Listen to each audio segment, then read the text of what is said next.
Oh, welcome to the Dynasty Vipers ViperCast. This is episode 33. We are on to the playoffs. This is the Vipers playoff edition. We're going to get you ready. Just because your season's over doesn't mean your season has to be over, if you know what I'm saying. There's playoff leagues out there right now that you can get yourself in on right now.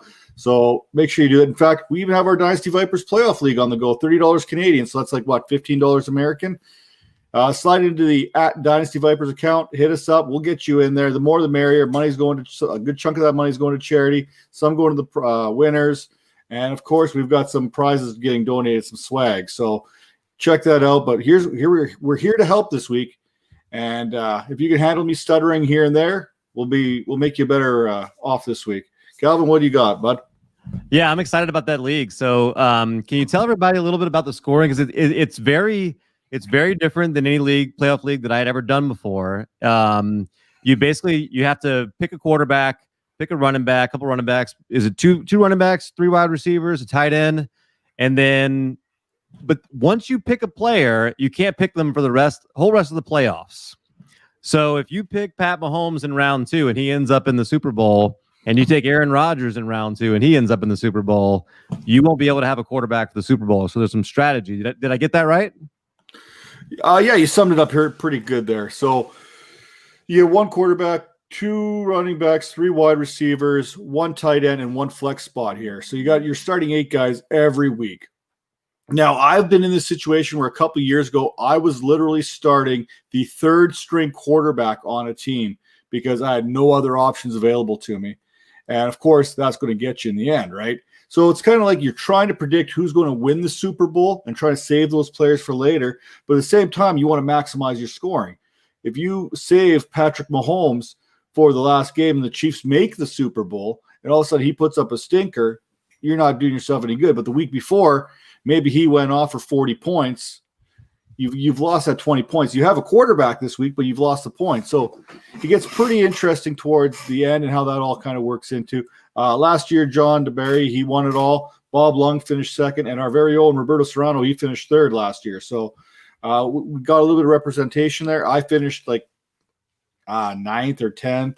And, we usually have a pretty good group of guys in there. Some of the guys this year, I'm kind of looking through here that you might recognize. Obviously, you've got myself and Calvin are in there. Shane is the worst is in there. Roberto Serrano's back in there. The FF Ghost, he's with us again this year. Bob Long. Our boy there, Bobby Gilchrist, he's joining us again. FF Banterman, you get him from the IDP guys, DFD. I'm trying to just there's some Chevy's there from Dynasty Rewind and the Dynasty Vipers. So you got quite a few different people getting in on this, but the bottom line is a percentage of the pot is all going to No Kid Hungry right now, which I think is probably the more important part of everything. So you're definitely going to want to get in on that. Jeff, how's it going down there, buddy? Well, we're just trying to buy him a little bit of time here so we can kind of get those injuries figured out. Okay, well, in that case, can I tell you my favorite part of the playoff? I just love that, us 3 here, we've been doing this show, and all 3 of our teams made it to the playoffs. I mean, that is just such a cool event. I'm so excited about that. Oh, wait. Go Bills. Oh, wait. No, not – you mean the Raiders and the 49ers didn't make it? It's just me? Only my team? Okay. All right. Only my team. Hey, did you see that picture of Josh Jacobs? His DUI one? Yeah, his mugshot? Man. No, I didn't see his mugshot. I seen the report about him getting a DUI. I seen the Browns got themselves in a little bit of hot water. Hollywood Higgins and Jedrick Willis out drag racing in Cleveland. Yeah. So they got dinged there. So people just aren't learning. We got a quick little comment here before we get into the show. Bash Brothers says, "Sup, guys? Took over PPR Superflex tight end premium orphan. QBs are Mahomes, Minshew, Rippon, and Stidham." Okay. He goes, "I have the 102. Do I target Fields or trade back?" So Minshew's probably not going to be much of an option there, especially with Trevor Lawrence. Assuming Trevor Lawrence is going to be the number 1 overall pick by the Jags and in your 101 in your fantasy drafts. So Minshew, unless he goes somewhere else, has 0 value. Ripon has very little value, and Steedham has very little value. So you're basically, you got it. I think personally, I think you might have to go with Fields. I really believe that Lawrence and Fields are probably the only ones that see the field early next year. What do you guys feel? Yeah, especially with that group of quarterbacks in a super flex. I mean, tight end premium, you're not taking Kyle Pitts that early. You need quarterback with super flex. Really, I've heard enough from Ray over at Destination Devy that Justin Fields, I know there's a bunch of hype on Zach Wilson being quarterback 3. No, Justin Fields and Trevor Lawrence are the two. What does he say? Floor. They're the floor raisers, right? So if you miss on T-Law, you want Justin Fields. Yeah, Ray's got the floor raisers, and I got the sweatpant risers. So. That's right. Yeah, is Justin Fields a sweatpants riser for you? You know what? I was absolutely against Justin Fields there for the longest time, and I'm still not totally behind Fields as the number 2 overall quarterback in this draft. I had him down behind Wilson and Lance, and I had Mac Jones right there too. So I had Fields kind of put in that number 5 spot. But what he did against Clemson put a lot of my questions to rest. I really challenged his progressions and how he got through his progressions. Well, those touchdowns that he was throwing, he went to his second and third progression. So he definitely did a lot of things positive for me to get him back into the number 2. And when we're looking at this, as far as dynasty quarterbacks, you want these guys who are going to run and make plays with their legs. Mac Jones does not have that ability. He can sling the ball. I think he slings the ball better than Tua, but he can't make up with it on the ground. Trey Lance, could he be a good quarterback? Possibly, but he's about probably 2-3 years away. Better than Jordan Love, but kind of in that same situation where he's going to be a couple years before you can get him in your roster. Zach Wilson, we're going to talk about this as we get into our quarterbacks and stuff. And Jeff, you can kind of talk on this. The history of his injuries, accompanied by the way that he throws the ball and changes his angles, puts an awful lot of torque on that shoulder. And that is a serious concern for me. So saying all that, Fields would be my number 2 in this situation. Yeah, hope that helps. And seeing Ray did a good breakdown too of some of his games, and he was just inconsistent. I know Fields has his question marks, but I don't know. I have more questions with Zach Wilson than I do with Justin Fields. And then, like you said, to see what he did against Clemson, plus off the injury, I mean, he got whacked. I don't know if you guys saw that. All I could hear is Jim Ross. Yeah, I'll just say I'm pretty excited about Fields. I think there are a couple other quarterbacks who are potentially going to be worth, and look, you could tell me that Fields goes into a situation, let's say somebody trades up and it happens to be somebody that has Adam Gase as their offensive coordinator who should not have a job, but somehow seems like he probably will. So you could tell me he winds up in a situation with Gase as coordinator or something like that, something crazy, and I'll choose somebody else because the situation is just potentially toxic for him. But if you're just talking about talent, and especially if you're before the draft and you don't even know where they land, to me, Fields is the clear number 2. I will say I love the name Bash Brother. I love the Canseco and Mark McGuire. We're getting close to baseball season, and I know, look, I love football, but I love baseball too. So I'm with you. You took that to the baseball. I'm thinking Mighty Ducks, the Bash Brothers and the Mighty Ducks. I think D2. Jeff knows what I'm talking about. He's a Cali boy. He knows the Ducks. Yeah. That's definitely Canseco and McGuire. Maybe if you're still listening, Bash Brother, let us know. But I think that's got to be a McGuire and Jose Canseco reference there. I guess so Jeff, what do you think about what Matt said about using the torque on his arm, the way he throws? I mean, like that is something you hear a lot in baseball from people that, but it's just some of those guys are such athletic freaks. Like Chris Sale, they've been expecting him to have, Tommy John surgery, and eventually he did, but he's like 32 years old, 33, whatever he is, and it's like, okay, yeah, maybe eventually it comes, but that's a long way away for these guys. Yeah. Yeah. I mean, wait, you're talking for Zach Wilson, right? Yeah. Because I don't know enough about Chris Sale to talk about him. Yeah. I I haven't way to get back to. yeah. Let's talk about baseball all night. Let's just yeah. The Arm by Jeff Passan. That's a good book. Yeah, I need to do a full breakdown of Zach Wilson. I haven't fully got to him yet, so I don't even know. It was a full rotator cuff repair, right? Do you guys know? Yeah, it was. I'm pretty sure you're correct in that. There, it was extensive. Yeah. It wasn't just a little. It required surgery when it came all down to it. And partial doesn't usually require surgery. They tried to let that play out, as far as I know. Well, partial could, but remember, I'm not a doctor. I did stay at a Ramada once. Don't fact check me. Yeah, I'd have to take a full look, and you can find a ton when you search. But I'm curious if, I'm a little more concerned if the labrum's involved, if the biceps is involved, because then that would really put me on the fence, especially with what you're talking about with changing his arm angle as he throws. If the biceps is involved, or like a slap tear, I would, but that would show up on medicals. So it's this fine line of, how concerned are you if he's cleared in his medicals through the combine and by these NFL teams. They watch him throw. They take all that into account. They have all the medical records, so they see what we don't. So, I mean, if he's cleared and he's taken as a top 5 pick, you kind of have to wonder. And I've gotten into this mindset of you draft those guys for their first contract. So most likely, he's still young when he had that repair. So you're drafting him for his first 4 or 5 years, and then from there on, you can decide. And let's be honest, he was slinging it this year. He was throwing that ball really well. So as far as what he was able to do this year, I don't have the concerns of what he can do going forward. And by the way, Calvin, as per usual, you were right. I was right. Okay, hey, quick! I have an impression. Who am I? Who am I?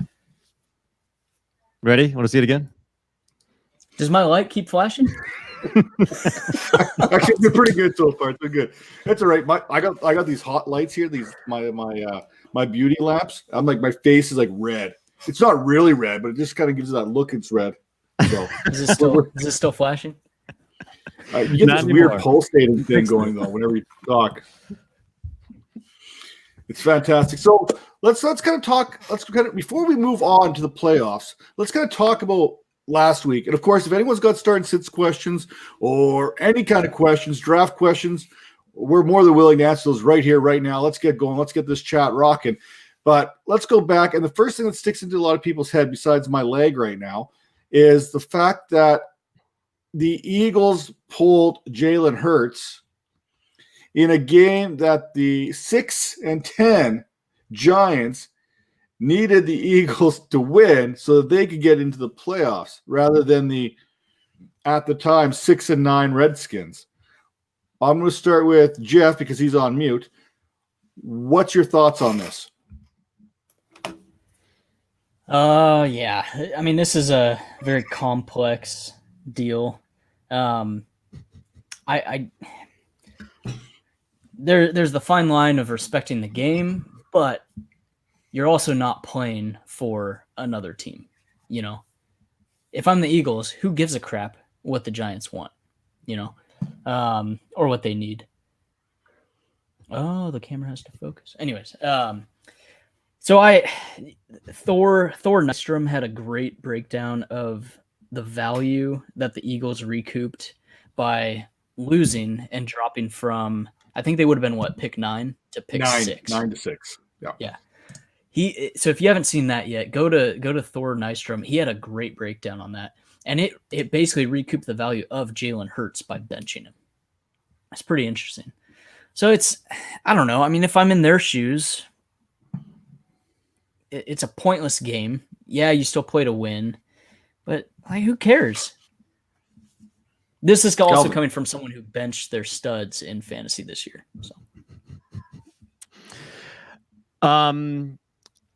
So I do think there's a lot of sides to consider. I definitely think that there is there's a point to, hey, we're doing the best thing for the organization.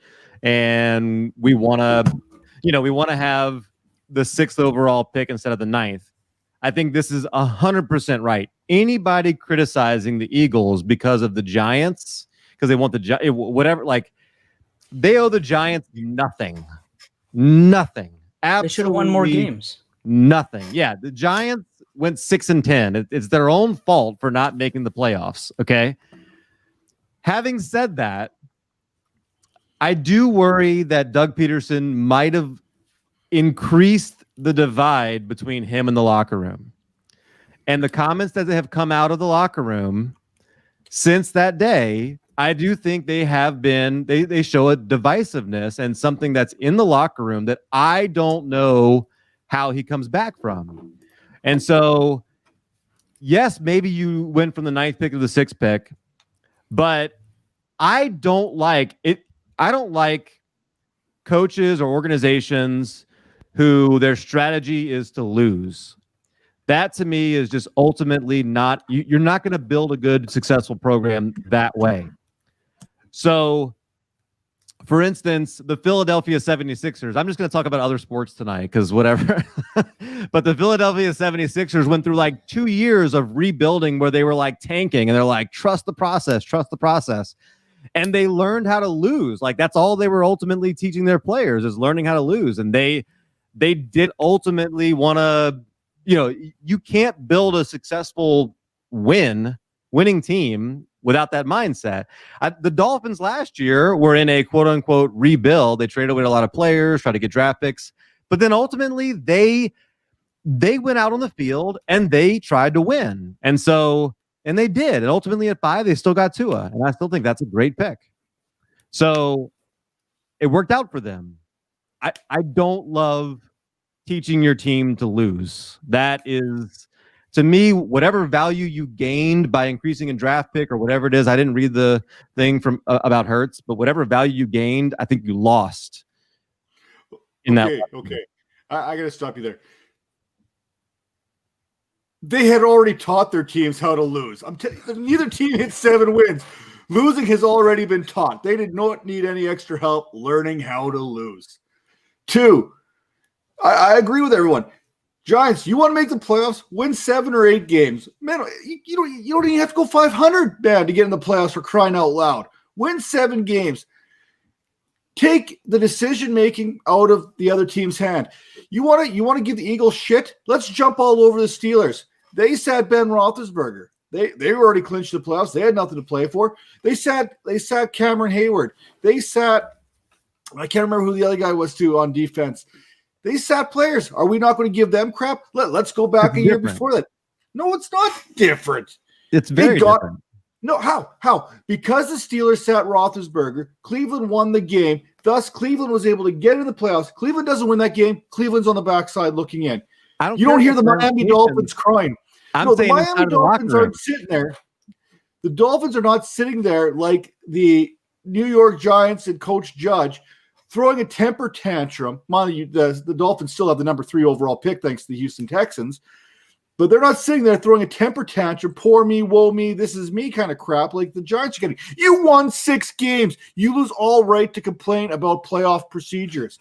This is something that has happened year in and year out, where teams will sit players in games that affect the rest of the league in week 17.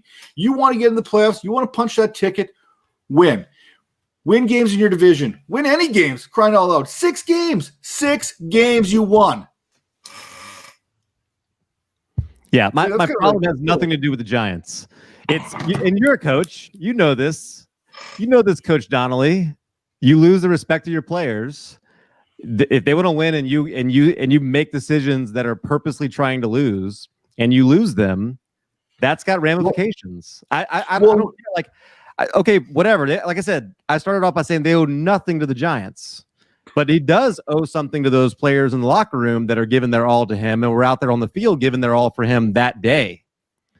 That day, 1 day in 17 weeks, really? Well, I'm just saying, like that's how perception is going to be reality for them. But you're right. There was the talk of 2 defensive players. They wanted to come at Coach Peterson.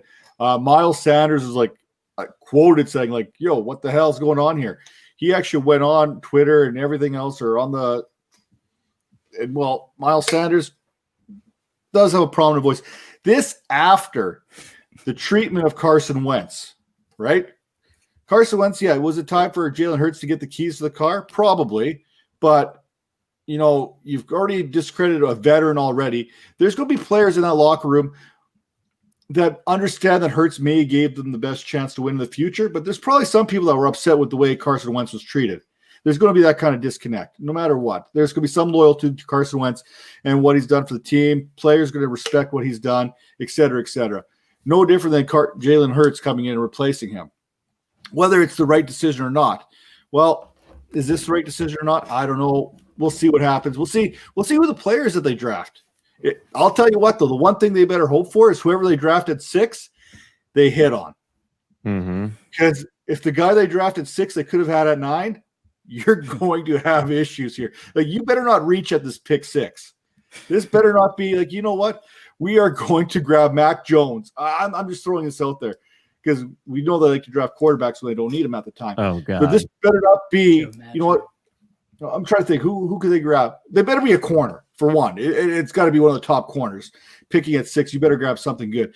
But if you reach at this pick, if you grab someone at 6 that you could have easily grabbed at 9 and kept, like you said, that locker room, there's going to be some serious problems. Like, this is better be a guy that you know was not going to drop any further. I keep telling myself that that's not going to happen, but you really never know with who's the GM? Why can't I think of his name right now? Howie Roseman, isn't that him? Yeah. Yep. Yeah. Never disappoints. This is all after they trade Carson Wentz to Chicago for Nick Foles, right?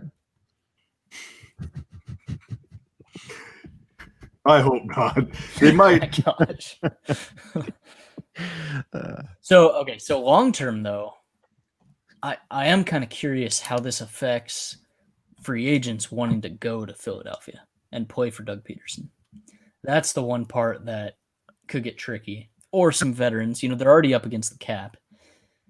Some veterans who say, you know what, I want out. I don't like how that was handled last year. I want out. That's what I'm saying. Like, my problem with what he did has nothing to do with what it meant for the Giants. I don't care if Eli Manning went on Twitter and complained about it. That's not I don't care at all.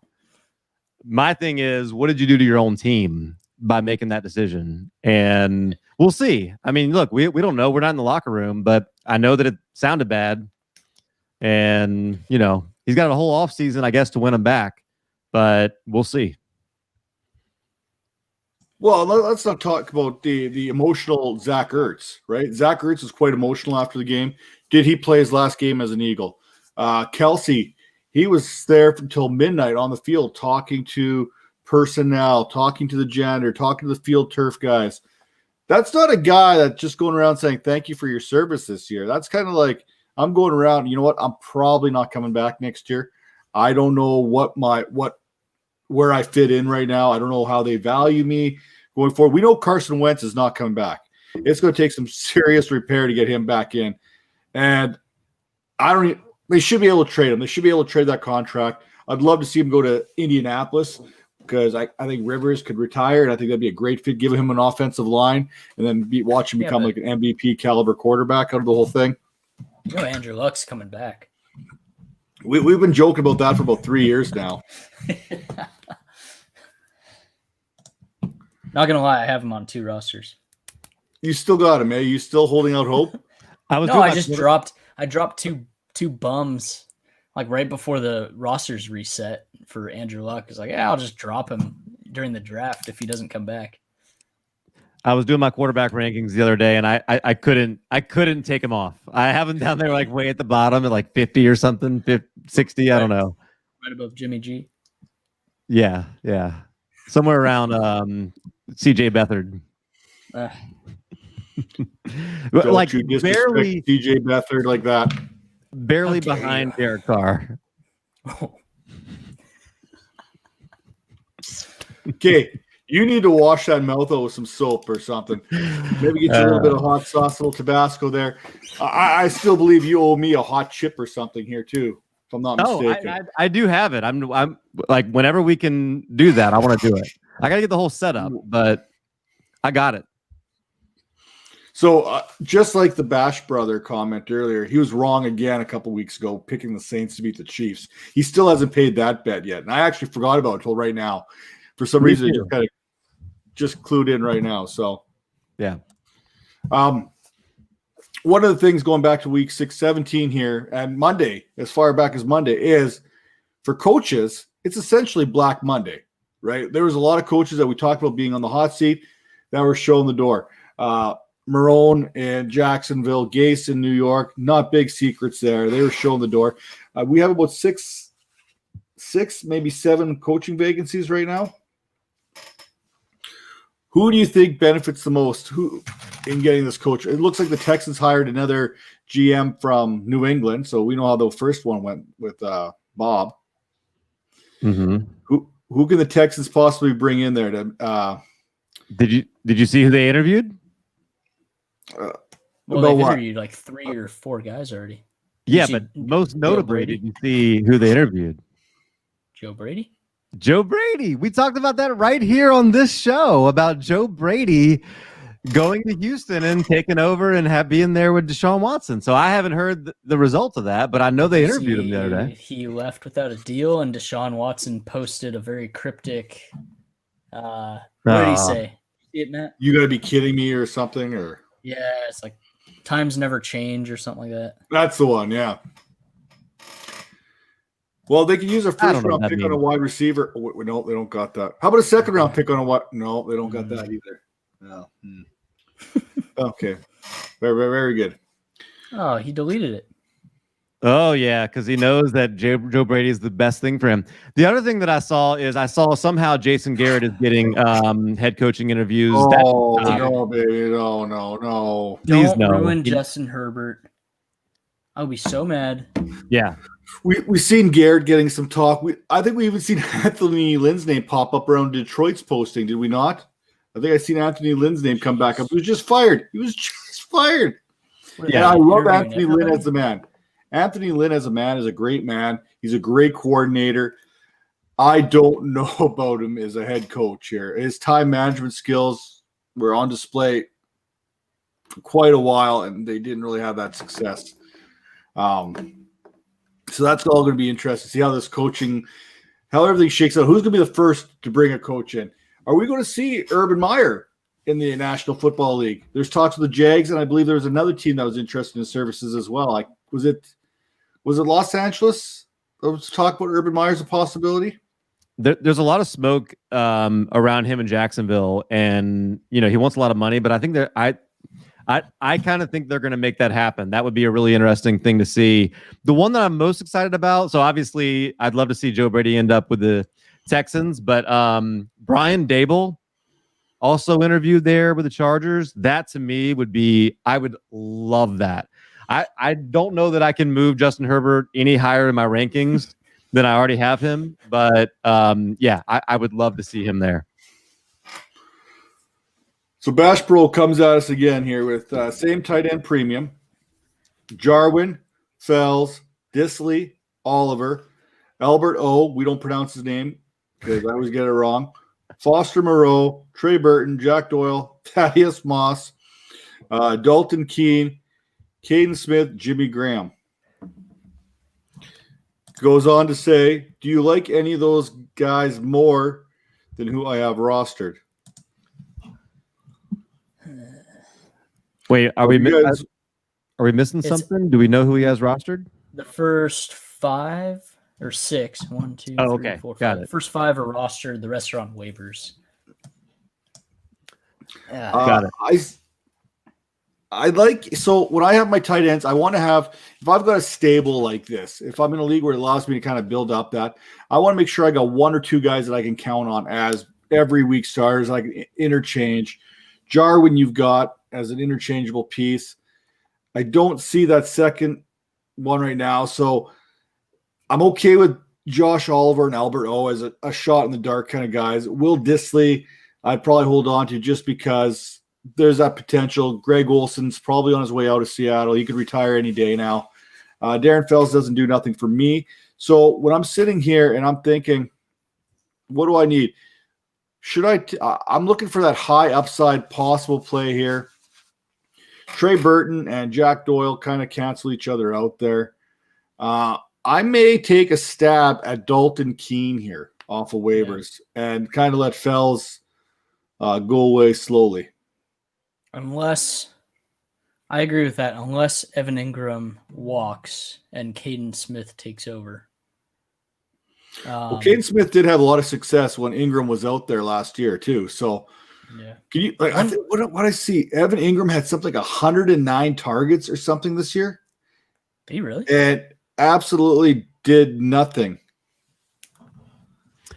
So I would drop Josh Oliver and pick up Dalton Keene. That's the move that I would make. And I would just like to say, Sean, unlike your rugby people, thank you for telling us your first name. We appreciate that. We don't just have to call you Bash Bro. I'm still going Bash Bro. That's how I roll. I would also see. I wonder if Colby Parkinson is available because he was one other guy that he's been slipping under the radar who could take over. I know a couple people are super high on him over in Seattle.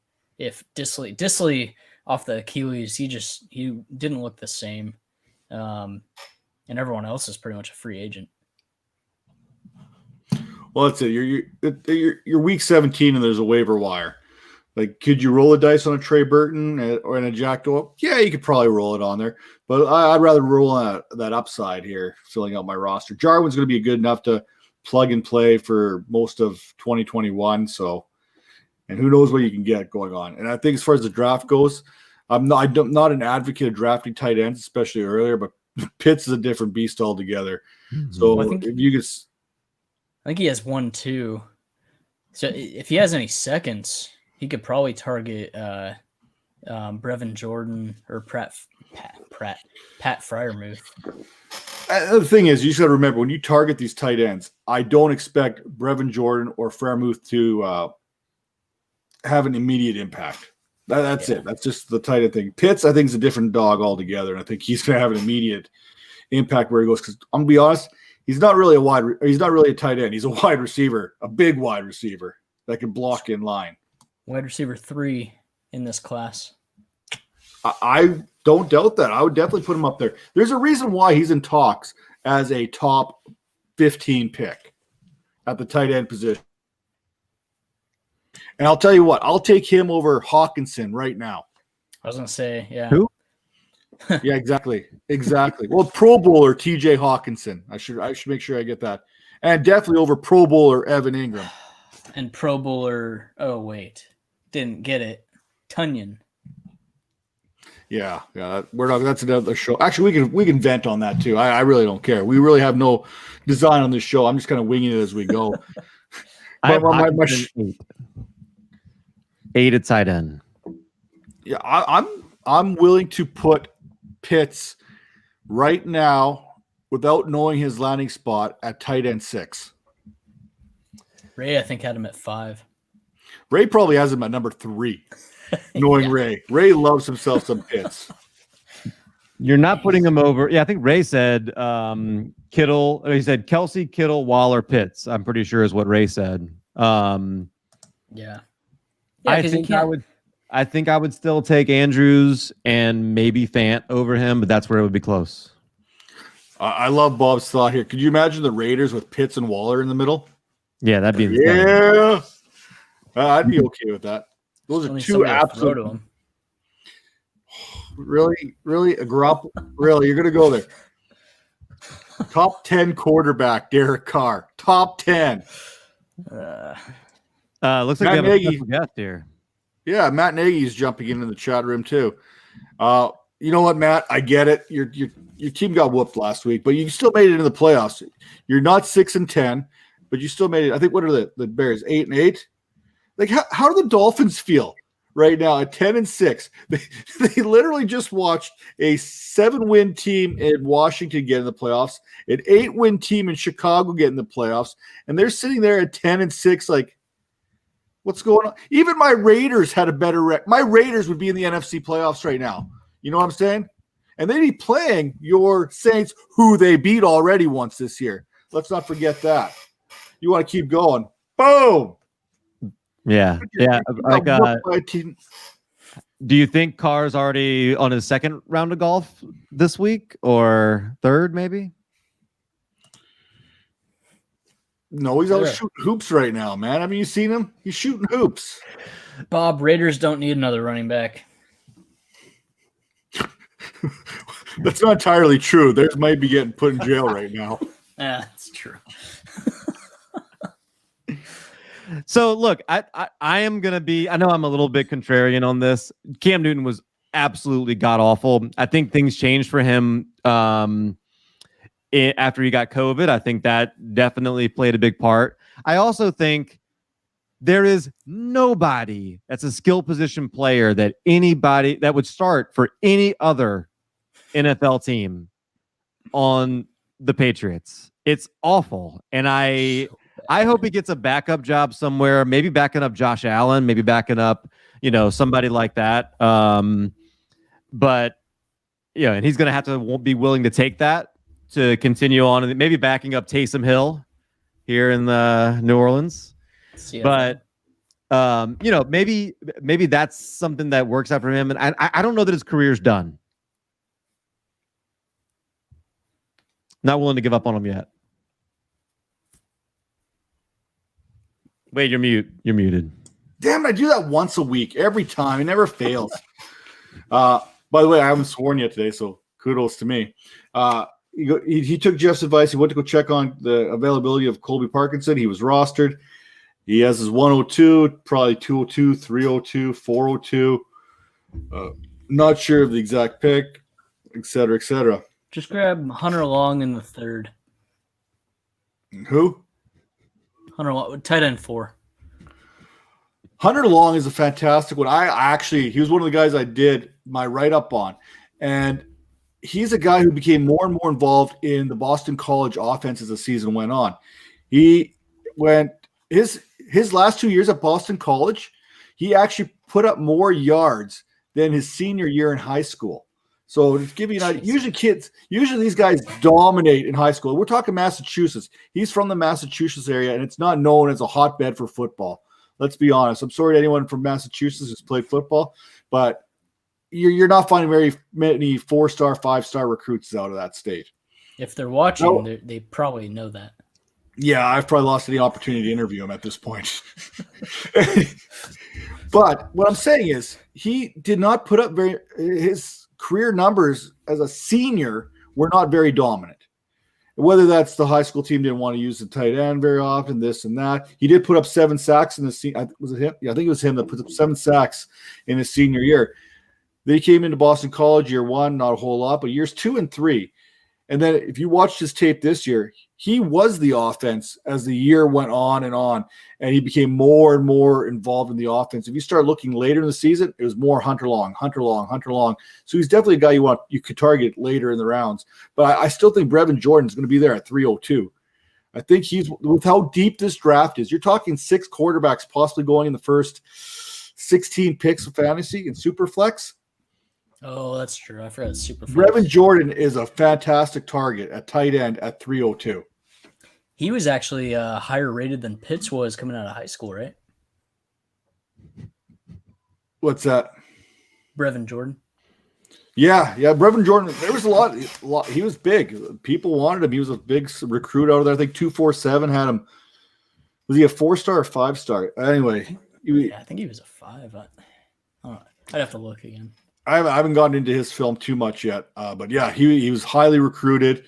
You know what? Honestly, if you're getting recruited by the likes of Florida, Miami, Florida State, even though the teams aren't very strong, you're still a high-end prospect at that point. When the prominent head coach of the Chicago Bears talks on our podcast, we should certainly we should listen. And he has a lot to say to Matt here. Dude on top left. I like that he just says dude on top left. I'm the dude, man. I'm the dude Bowski. Thanks for Khalil Mack. The Bears won the Khalil Mack trade so hard. Their guy, Edwards, has less receiving yards than our 5th round pick wide receiver. Well, strong words from Matt Nagy. your 5th round wide receiver, I think, had more yards than your Anthony Miller receiver. Right? Don't get me wrong, I love, you will not find a bigger supporter of Darnell Mooney than myself. I love Mooney. Rish. Him and Trubisky and David Montgomery, that's like the holy trinity for me. Those are some of my best guys there.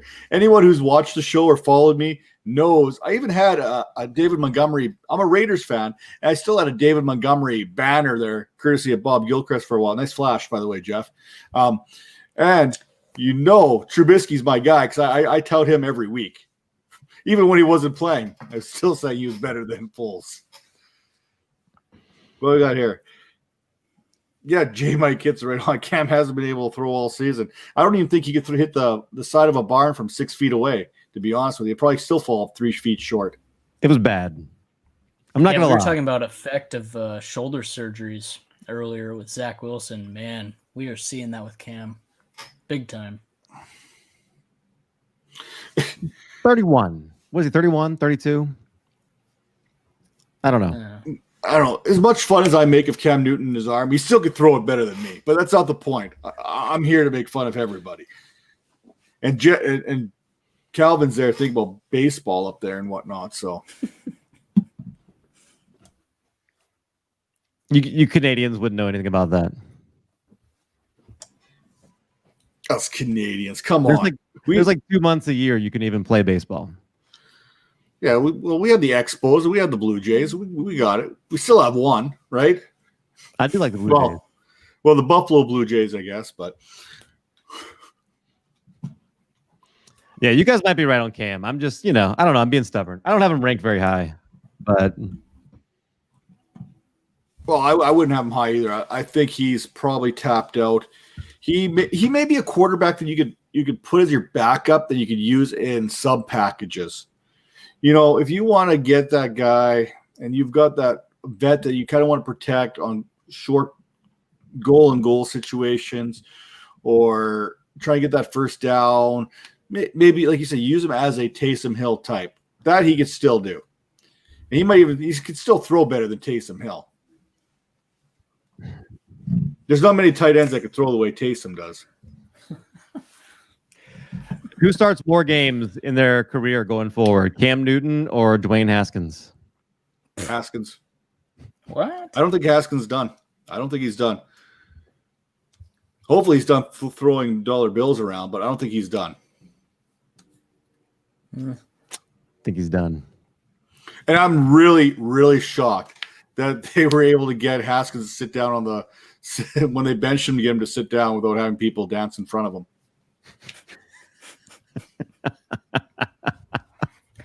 My thinking is he was on the most wide open, or I guess one of the most wide open quarterback depth charts to fight for a starting job.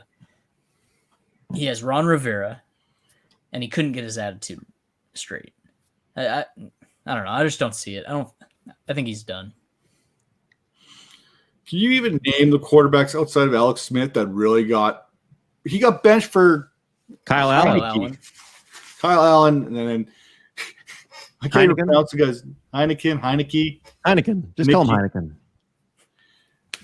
Like that's when you've noticed you've kind of hit rock bottom. But I think you can still be a bit of a reclamation project. I think a team like Pittsburgh that maybe has Ben Roethlisberger for a couple of years, because Mason Rudolph is not the answer. Even though he looked okay-ish against the Browns, he's not the answer there. Maybe Haskins is a guy they could take a shot at.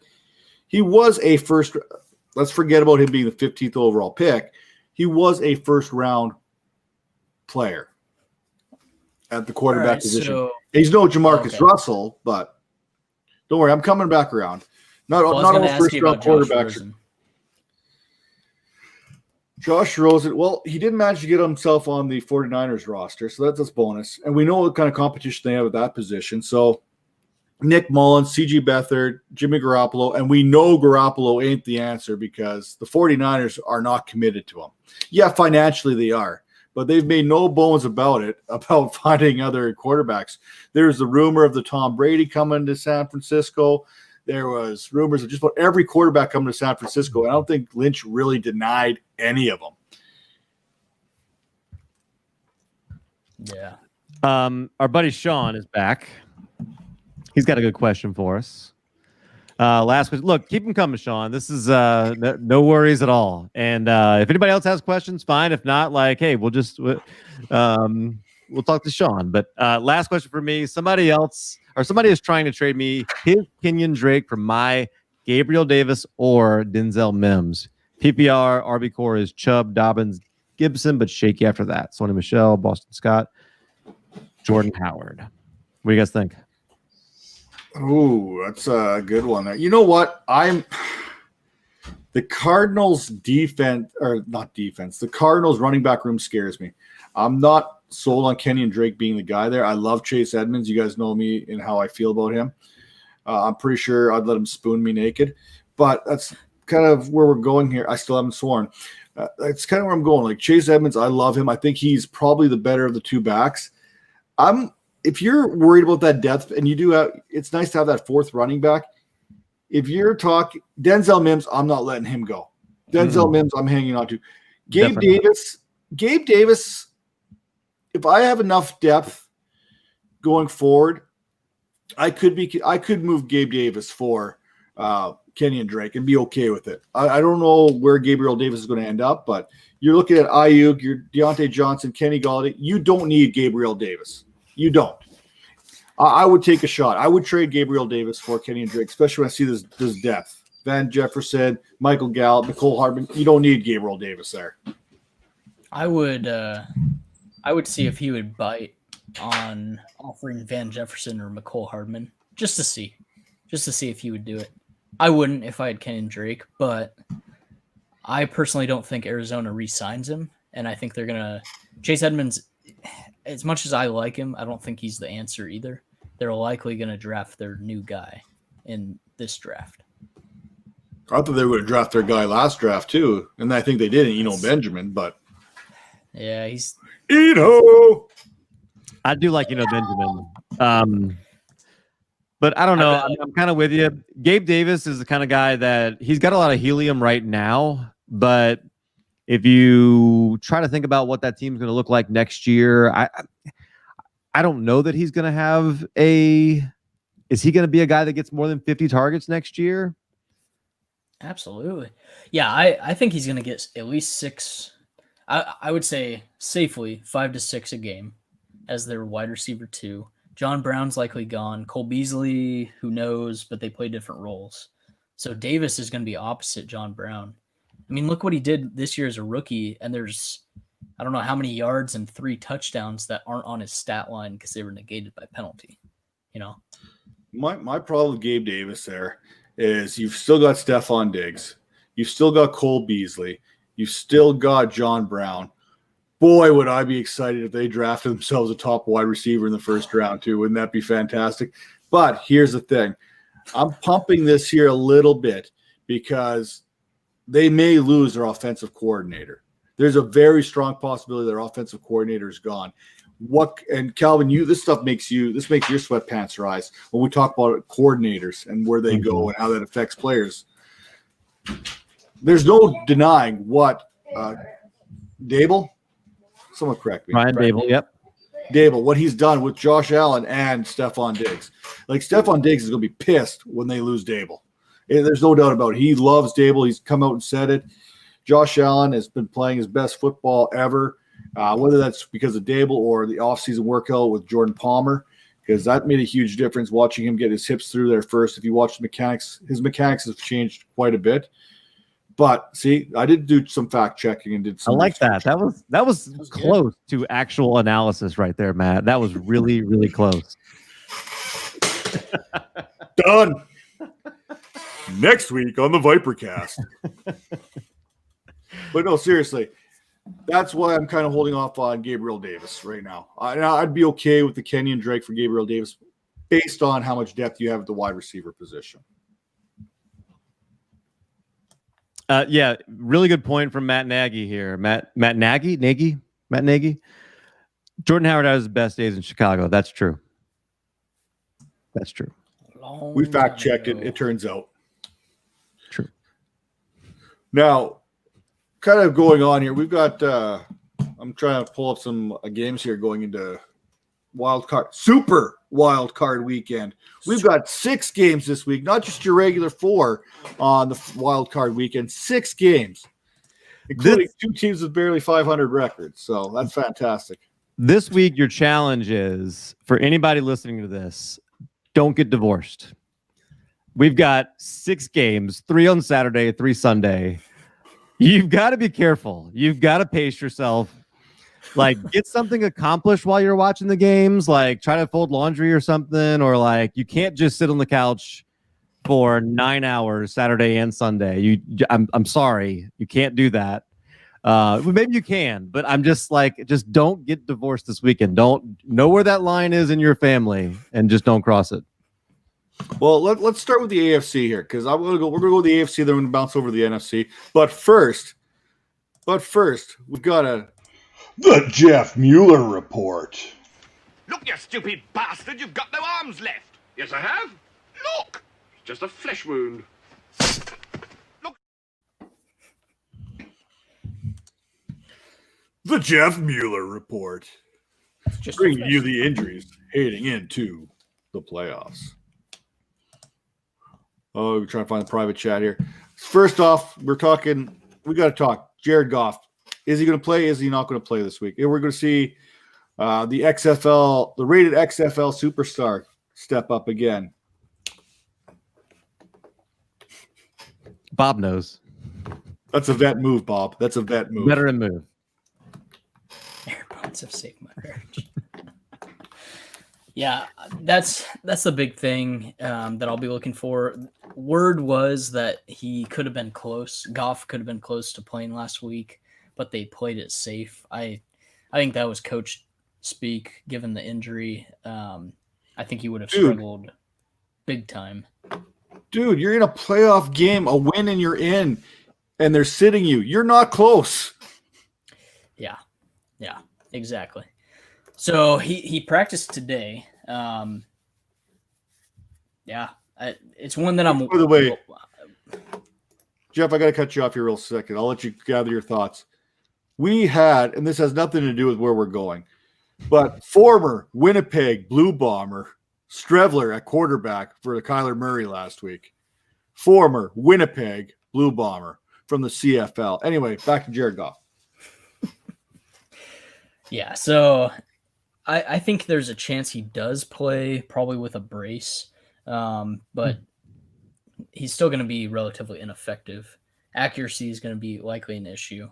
So I don't know if you're – I don't actually know how the playoff leagues work, but if you're doing DFS, I would be tempted to fade pretty much everyone on the Rams. Even Cam Akers, he's supposed to come back. But yeah, that offense is likely to struggle. So And most then if playoff Jamal leagues, Adams plays. so most playoff leagues that I've seen are kind of they're kind of a DFS style. You set a new lineup every week, but once you use a player, you're no longer allowed to use them. Some leagues it's one and done. Sometimes you get 2 opportunities at a player. But for our purpose, when we're discussing this, it's going to be a one and done format, just like how we have with the DynastyVipers.com. Gotcha. So, okay. So in that setting, say Goff plays, or just say he plays, but he's going to be limited, or he doesn't play. Are there any Rams that you pick as your one and done? Well, I was going to say, is there any difference in how you would evaluate the rest of the team? I mean, Jared Goff is not like he's played super well, and now we've got a much lesser version of him right now. And even though the matchup looks like on paper it's great, but that Seahawks defense has played a little bit better. Now, I did see that Jamal Adams potentially is dealing with some issues. So I don't know. I mean, that would obviously change that defense and the matchup a lot. Well, and it's not just Jared Goff's injury. Cooper Kupp is coming back too. He wasn't in their last matchup against Arizona. So you've got Kupp and Goff potentially coming back. Obviously, if Kupp's there, I don't think he changes. His was just a COVID kind of precaution thing. So he should be ready to go. But I think he kind of ties more into Goff than he does any other quarterback that the Rams could stick out there. moving along. Let's hit the big easy there. Michael Thomas, in or out? I saw him on the list. I didn't even see him on the injury report. Which is good. I mean, considering he was on IR, right? So I mean that must be a pretty good sign. See, I'm slipping, guys. Man, I know. lost I don't. my- Our 4 viewers are incredibly disappointed in you right now. So let's while you're trying to regroup, let's talk Cole Beasley. Sounds like he's coming back. He's dropping some mad album down tonight. A new song I think I heard he was dropping tonight. And boy, he can freestyle. Cole Beasley can. If you haven't heard him, you got to check it out. So you know he's ready. He's rolling. Bills Mafia, we're coming. We are coming this week. Indianapolis, look out. There's a stampede coming your way. I have no idea what you're talking about. Does he rap or something? What is Yeah, he what are you raps. talking about? He's I have pretty no good, idea. too. He's pretty good. He put out a new album to like this week. Is that what you said? I heard through my connections, through my group chats on the Twitter that do I look like a rap kind of guy? Seriously, let's take a look. I got a handlebar mustache. There's a good chance I don't do rap. country rap. But I did hear, and he's good. I have heard Cole Beasley spit some lyrics out there, and it was lit, so to speak. But this may be the best part of the show, me trying to talk lingo here. So Top 5 rappers. Go. we literally just gained multiple viewers with me trying to talk hip lingo. Listen, he's good. He is good. J Mike, back me up here, man. I know you're in the chat room still. Tell the people how good Cole Beasley is when it comes to dropping some lyrics. Is he better than Antonio Brown? Dude, Antonio Brown was trash. That was horrible. I actually listened to like a good solid 45 seconds of that, and it was like the worst 45 seconds of my life. And I waxed my chest, okay? That should be saying something right there. All right, Okay. Trav from True North or Cole Beasley? Oh, it's Cole. I got to give it to Cole Beasley, man. I'm sorry, Trav. I got Cole. Oh, man, I got to pull up. Someone send me a link to Cole Beasley freestyling here, dropping his songs. It's good stuff. It really is.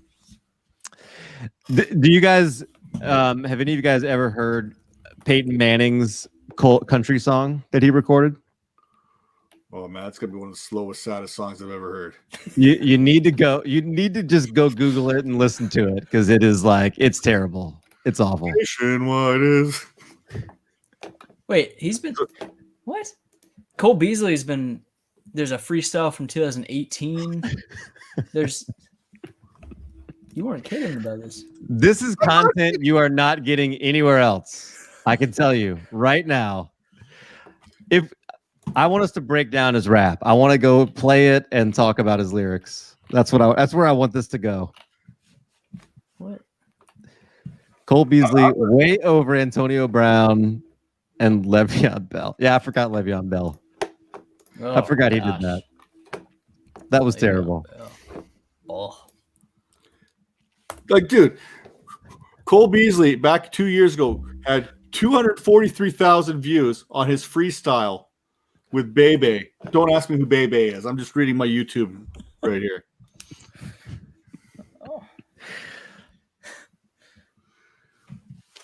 Is that Bob Dylan? I don't know. Yeah, who's Dylan? What are you like? Do you know who Calvin, do you know who Dylan is? I have no idea who Dylan is, but the fact that Bob Dylan was the first thing you said, I lost it. Sorry. Oh my. Peyton. Yep, there we go. That's a Chappelle Show reference. Oh, I should have got that. Oh, I used to love the Chappelle Show. Calvin, you're slipping here. You're slipping. I am slipping. It's getting late. I love it though. This is good. By the way, Michael Thomas is back at practice. So, do we feel comfortable? Will he have a role going into this week? You think? Because before he went out with an injury again, he was starting to look like he was factoring in this offense once more. Well, and actually, he was relevant even with Taysom at quarterback. I think if he plays, he's going to get the workload for sure. majority of the targets. I mean, we saw Emmanuel Sanders get how many targets? Double-digit targets, right? He had 8 catches. So Yeah, MT Marquez steps right. Callaway too. He started coming around a little bit. I really like what I'm seeing out of him. But yeah, Michael Thomas and Drew Brees, I think they only played like 5 quarters together this year. If I am remembering don't fact check me, but it wasn't very much. So getting them back together in the playoffs is good. Bob Thomas is going to be activated from the IR. Appreciate that. We should think about getting like an injury expert on the show. Like we should really consider having somebody with a minimum of 3,000 followers. So my other one I'm really curious about because it did not look good. It's for the only player to ever start his career with 7 consecutive 1,000-yard seasons. Don't you be dissing my man, Mike Evans. Give me something. Give me something positive, please. Angel of Death. Positive. That's true. Most of my news has been very bad this year. Yeah, man. Positive. He did not tear any ligaments. It looked bad. It looked really bad. I thought for sure he tore something. I wouldn't be surprised if he still tore his capsule, but that you can rest a week, 2 weeks, reduce inflammation. You're fine. He'll probably wear a compression sleeve and be fine. I don't think he plays this week. I think he'll need more time. That was a pretty significant sprain. So I'll be curious to watch what he does on the practice report.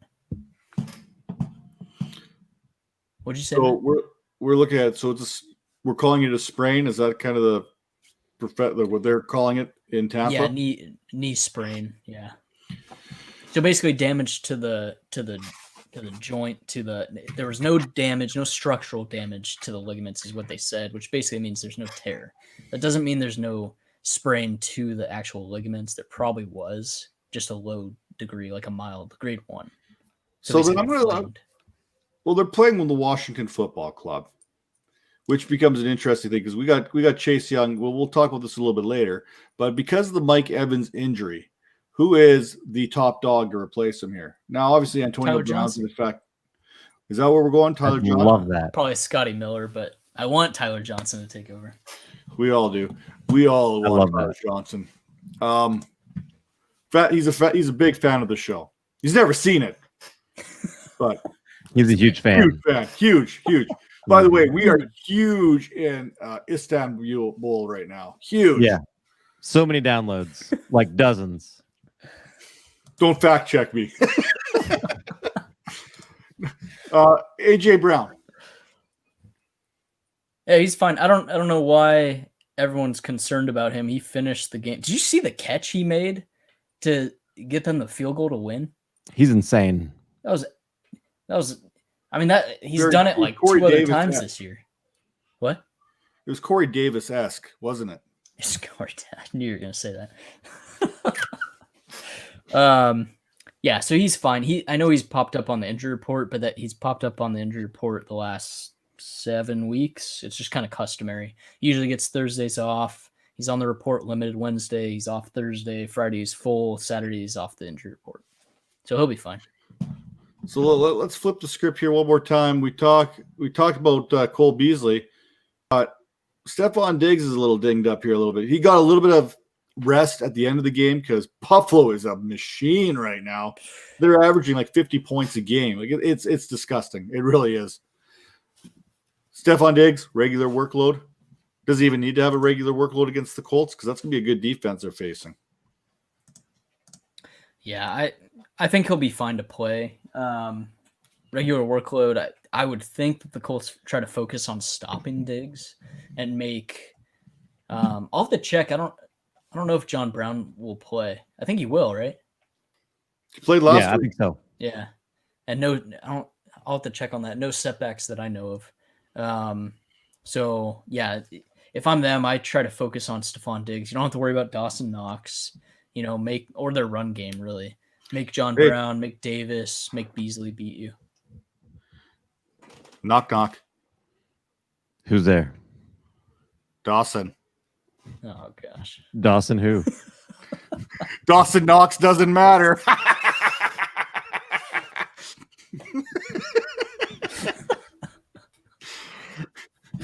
You need to find yourself someone who thinks I'm as funny as I am, because that was fantastic. Boom, another spike right there. Dad joke. Yeah. Oh man. Hey, that's good. I like Tyler Johnson, so that's good, Sean. I like that he's on your taxi squad. Man, Isaiah Coulter. I want to see what he can do.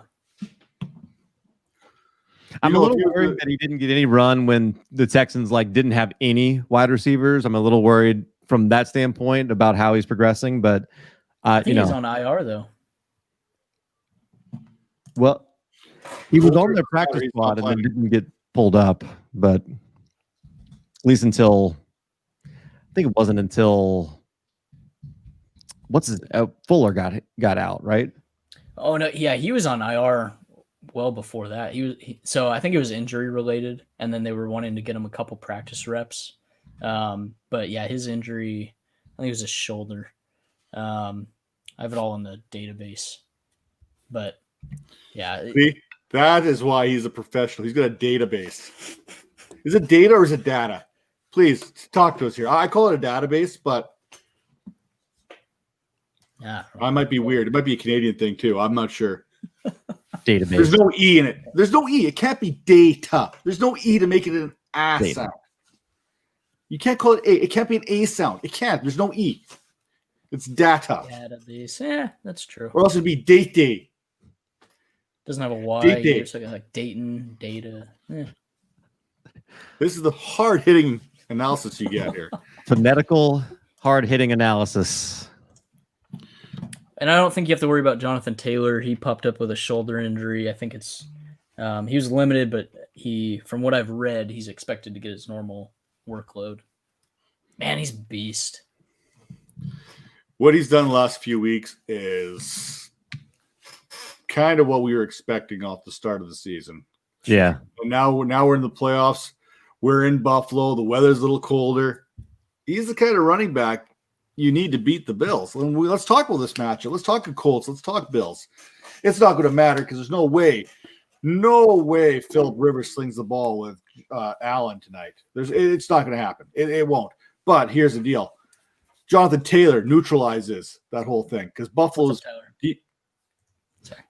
defense isn't that good either, right? So now you've got good defense, a solid running game going for you as the 7th seed Colts against the Buffalo Bills team that likes to sling the ball around. We know they've got corners to play shutdown. They've got DeForest Buckner in the middle. The worst thing for a quarterback, whether you're mobile or not, is that pressure right up your tail, right up the middle, right? See, I held it again, still haven't sworn. We are a good solid 1 hour and 8 minutes. I haven't sworn once yet. Thank you very much. Yeah, see? Data. In this matchup, so what I don't want to do is I don't want to bet on bad quarterbacks in the playoffs. And right now, Philip Rivers is not a good quarterback. And the only thing that gives me hesitation is Josh Allen did not look good in the playoffs last year. Now he's looked way better this season than he did in his one playoff game last year. So you're hoping that he took a huge leap during the season and that's going to carry over into the playoffs. But yeah, I think I do think I trust Josh Allen on what he's doing and Brian Dable and that Bills offense to put the Colts to rest in this matchup. If I'm in a one and done playoff format, Jonathan Taylor's the guy I'm throwing in my lineup. I'm using him before I lose him. You know what I'm saying? Yeah. So fire up Jonathan Taylor this week against the Bills. The Bills defense did look better the last couple of weeks. It has looked a little bit of improvement there, but Jonathan Taylor is on a different level right now. The way he's playing, you want to get him in your lineup before you lose him. And I still think the Bills absolutely blow out the Colts here. I don't see how it's going to change. And yes, Tyler, I'm down for any kind of mocks. Me too. Just let me know. We got the two experts and you got me here, so we're good to go. I can't stop watching. I can't even tell you how many times I've watched that play where Jonathan Taylor just puts the moves on Joe Schobert and makes him miss. Oh, Well, so you have watched Jonathan Taylor with his shirt on then? with my shirt on? No. No, Pants, no. No pants. We don't wear pants on this show. That's a guarantee. But Yeah, don't make me stand up. what do you think all that flashing is? Camera. My wife's not home. What do you think I'm sending?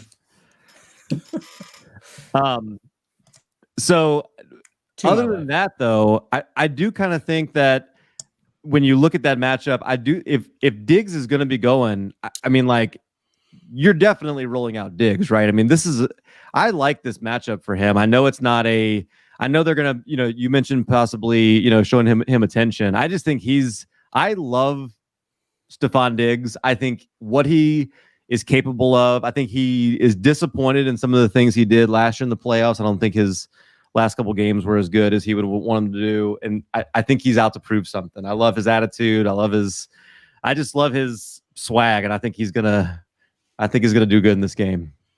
So I'm going to flip the script here slightly here. Talk about Diggs, sticking with him. I'm probably not starting him against the Colts. It's Diggs. He's one of the best route runners in the league. There's no doubt about it. He's going to get his. There's been no better receiver this year than Stephon Diggs. He has been the best wide receiver in the National Football League. And you can't even argue that right now. Numbers, yards, catches, it can't be argued. It can't be disputed. But here's the thing. Say all the top seeds win, or whatever you want to look at it. Chalk. Or say the Browns knock off the Steelers. Say the Browns knock off the Steelers. So that gives you Cleveland versus Kansas City in the second round and Buffalo against Tennessee secondary. Oh, Yeah. That may be a See, matchup I'm more interested in. It doesn't matter. Diggs, no matter what matchup you put Diggs in, he's going to get him. He's going to get his. There's no doubt about that in my mind. But you look at where these playoffs have to go through outside of Tennessee. Then on the flip side, so you could use Diggs against the Colts instead of Deontay maybe instead of against the Browns, AJ Brown against the Ravens, Marquise. I don't know if you want to risk that.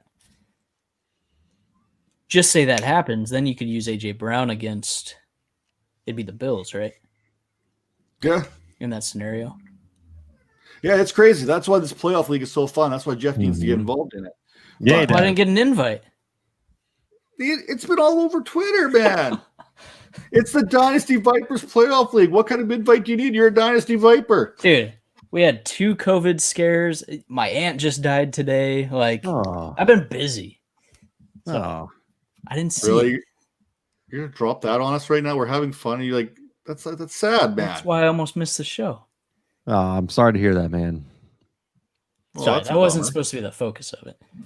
No, not now. My Anyways. buzz is totally killed. Let's talk about let's keep my buzzkill going. Let's keep my buzzkill going. Let's talk Pittsburgh and Cleveland.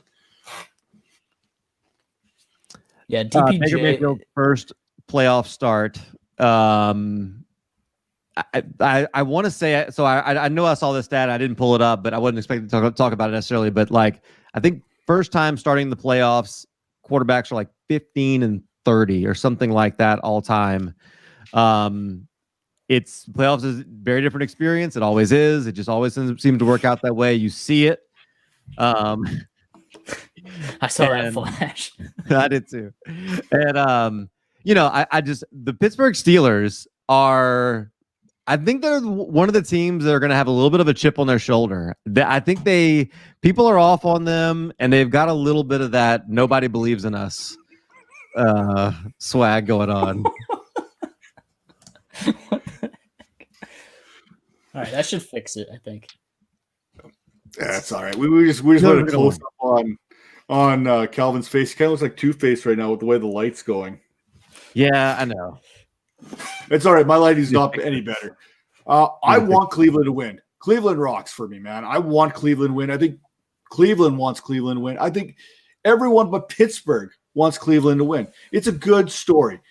This franchise has been absolutely in dire need of a victory, something positive going on with the Cleveland Browns. And I, for one, You want to go stats. You want to go stats. The last time the Cleveland Browns were like in the playoffs, Frank Gore was like in his second season in Miami. The Hurricanes. Okay. That's how long it's been since the Cleveland Browns have been in the playoffs. I don't fact check me on that. I saw that on Twitter, so it's got to be real. I Google like 90% of my information, so I'm confident it's accurate. But that's how long it's been. In fact, it's a crazy thing because I think the last time the Cleveland Browns won a playoff game was against Bill Belichick, or with Bill Belichick. Sorry, I think Bill Belichick was with them, and they beat the Patriots. That's how long it's been since the Browns have won a playoff game. If anyone's from Cleveland and wants to actually correct me on that, please feel free to do so. If not, I'm going to roll like that's the truth. Man, they need this win bad. And they've got the thing that can do it. They've got Kareem Hunt. They've got Nick Chubb. We talk about Taylor giving the Colts a fighting chance in that run game. Well, Cleveland's got a run game. They can run the ball. Now, Cameron Hayward's as good as anybody in the middle in the National Football League. But Cleveland's got one of the best offensive lines. They can move some bodies. They can run the ball. Baker Mayfield has picked his times to shine here too. So I think this is going to be probably the most contested matchup this week that we're going to see. This is for me a pick 'em. I don't know where I'm going to go, but man, these matchups in the AFC are fantastic. Jeff, you got anything you want to add here to the Browns Steelers? Yeah, I mean, sorry if my dogs start barking. If I were to have to really narrow it down, I think I would side with the Browns. Just thinking through, I would trust Kevin Stefanski more than I would trust Randy Fishner right now. Yeah, but I think he's out. Oh, shoot. That's right. That's the other part of it. They don't even have their coaching staff. So it's like I forgot about that. Yeah. The Browns might not have Jedrick Willis or Rashad Higgins if they're out drag racing. And look, the Steelers played 5 games in 25 days in the NFL. And yeah, like there were parts of the last part of this year that they didn't necessarily look good. But Ben Roethlisberger, some of that team got a chance to rest last week. More normal schedule, playing the late Sunday night game. Steelers by $1 billion. It's on the road though, right? That's spicy. I'll take the under. No, it's in Pittsburgh. Oh. You think the under on Steelers by $1 billion? Yeah. I don't know. It's close. I don't gamble very often, but I feel There's okay about this one. 99 trillion. Like there's a possibility that I could still be wrong. It is. I'm betting with Calvin here, so yeah. This is going to be the wax your nostril challenge here on Steelers by $1 billion. Let's talk about Ravens Titans. How about that? It's another fantastic matchup. You know what I mean? Like I said, this AFC is loaded. It is loaded, and every matchup has a banger of a back. We got Nick Chubb. We've got Jonathan Taylor, and then we've got the king himself, J.K. Dobbins. Oh, Gus Edwards. Gus Edwards is actually the real answer. I'm just trying to be correct for our viewers who probably believe in Derrick Henry more than Gus Edwards. They're wrong, but we got to humor them, right? We got to humor the people. That's what they came for. Derrick 2K Henry on the prowl against Baltimore in Tennessee. That might be the best. Like, oh man, I'm gonna get divorced this weekend. It's happening. There's 3 games Saturday, 3 games Sunday, and I'm gonna be glued to the TV. Calvin, AirPods. Jeff? And I'm telling you, like, fold laundry during it or something. Like, do something productive where your wife is like, do your honey-do list. Yeah. Guess I'll be bringing out Jeff. You ready for this? I need you here. I guess I'll be bringing out my Manscaped product this week. Jeff, you got something for us? You got it in front of you? No? You want me to keep rolling? Yeah, keep rolling. Okay, you go find your little promo here. So I'll keep rolling here. Speaking of shaving, I don't think we're going to shave any points off this Baltimore-Tennessee matchup. Oh, segue. That was nice. I don't even know how I could follow that up, to be honest. So what do we see here? This is going to be I know as good as Baltimore's defense is, I don't see them stopping Derrick Henry. They may be able – and their pass defense, as good as their pass defense is on paper, they have given up passing yards. And A.J. Brown is a fantastic number 2 wide receiver because Corey Davis is his chance to shine in the playoffs. When you said number 2, I was like, wait, what? Where's he going? Where's he going? Where's he going? Squirrel! No, I think both Corey Davis and A.J. Brown are going to have successful games this week.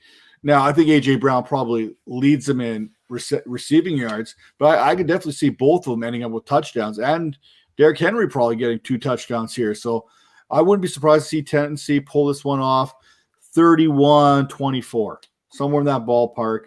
And yeah, it's going to be fantastic. Gus Edwards, man, he's going to do his 8 carries and somehow get 64 yards out of them and lead the whole team in yards per rushing attempt. And then someone like Dobbins is going to get like 20 touches and have like a 4.8 yards per carry, something modest. And we're going to keep talking about how great Dobbins is, but we're going to discredit the future Buffalo Bills running back. Thank you. Speak it into existence. I'm holding on to Gus Edwards everywhere because he deserves a workhorse role somewhere next year. He does. Not Baltimore. When he's been given that opportunity, he has made the most of it in the past. Even with his limited touches, he's breaking off chunk plays. Just to tell you what he was. When I did his evaluations, and I think I mentioned this before, I was joking with people about the yards after contact and this and that, and putting his Rutgers stats up against Saquon Barkley, now coming out of the same draft year. And everyone made fun of me, but I was kind of serious. I really do like Gus Edwards. I'm not saying he's Saquon Barkley. I'm saying he's better than Saquon Barkley. So he definitely had more yards this year. I'm saying it's truth. It's truth. He outscored Saquon Barkley. Who said it? Fusu said, he said Saquon is an overrated rusher, but an elite receiver. And that's really Gus Edwards is a really good rusher. I think Gus Edwards is also going to be a really good rusher for the Baltimore Ravens next year because he is a restricted free agent. He's not like he's an unrestricted free agent. They're going to slap a 2nd-round tender or something on him, and he's going to be right back there. If you're the Ravens, why would you get rid of him? They're going to get him cheap. Why would you not keep him in there? I mean, then you're just that. Like, I know we all want J.K. Dobbins to touch the ball 30 times a game or whatever it is. It's never going to happen. It's 15 touches a game is probably his ceiling. That's what Mark Ingram got last year without anybody else, there. And he's going to have to be a high efficient running back in the way that Alvin Kamara is if he's going to be an RB1. Which is interesting you say that because J.K. Dobbins, I believe J.K. Dobbins and Alvin Kamara are the only 2 rookies to average 6.0 yards per carry on, I think it was 140 or 160 touches their rookie season. Here's some more facts. I want Gus Edwards to end up in Buffalo. I'm going to keep preaching that as much as I can. But Kelvin's right. He is a restricted free agent. And I think I really see the Ravens giving him the Malcolm Brown treatment. He's a running back they love. He's cheap. Why would you let him go anywhere? I guarantee you there's going to be a team that's going to take a shot at him, the Detroit Lions did with Malcolm Brown years ago. And the Rams are like, no, sorry, we're keeping him. Now, on the flip side, you say Fusu said what he said about Saquon Barkley, but the reality is Saquon Barkley is just a poor man's Gus Edwards. Tennessee, Baltimore, you guys got anything else you want to add there? The team I can see trying to sign him is Miami. That's the one I think. Oh, man. My goal is for Miami to draft either Waddle or Devonta Smith because of Tua, and then follow that up with Damian Harris with that second first rounder just for fun. Boy, that would be fun. Najee Harris? Yeah. Yeah. I don't think they can draft Damian Harris. I don't know all the rules for the draft. I'm not an expert at that, but I'm pretty sure he can't draft him. Why not? The Patriots aren't using him properly. Why can't you draft a guy that's not being used? It's a Harris.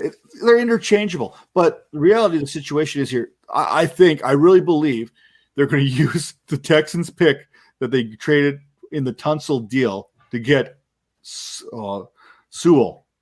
Yeah. I think that's where the Dolphins are going to go with that pick 3. If the Jets take him at 2. And do not automatically assume the Jets are going to grab Fields at 2. They may roll with Darnold, grab Sewell and Becton as their bookends for the future, and let that roll too. Hey, look, if anybody knows quarterbacks, it's Matt Nagy, and he had a really interesting point there. I'm sure I'll put that back up. He's quarterback guru. Matt Nagy says, "Want to make Lamar Jackson bad? Turn him into Cam Newton 2.0 and make him throw." I do think we went through a phase there with our quarterbacks where we tried to turn them into pocket passers, and that was a mistake. I kind of think a guy like Tyrod Taylor coming into this era now would have been a lot different. You're probably not wrong on that, and that's why we value guys like Justin Fields coming out of the draft. Trey Lance, why he's got such a high upside because of his mobility. We've seen what guys like Patrick Mahomes have done, Lamar Jackson have done. Tua, what he can do from time to time. Josh Allen, yeah, he's a fantastic example there. Even his accuracy as a rookie wasn't that good, but he was still putting up points and moving offenses with his legs.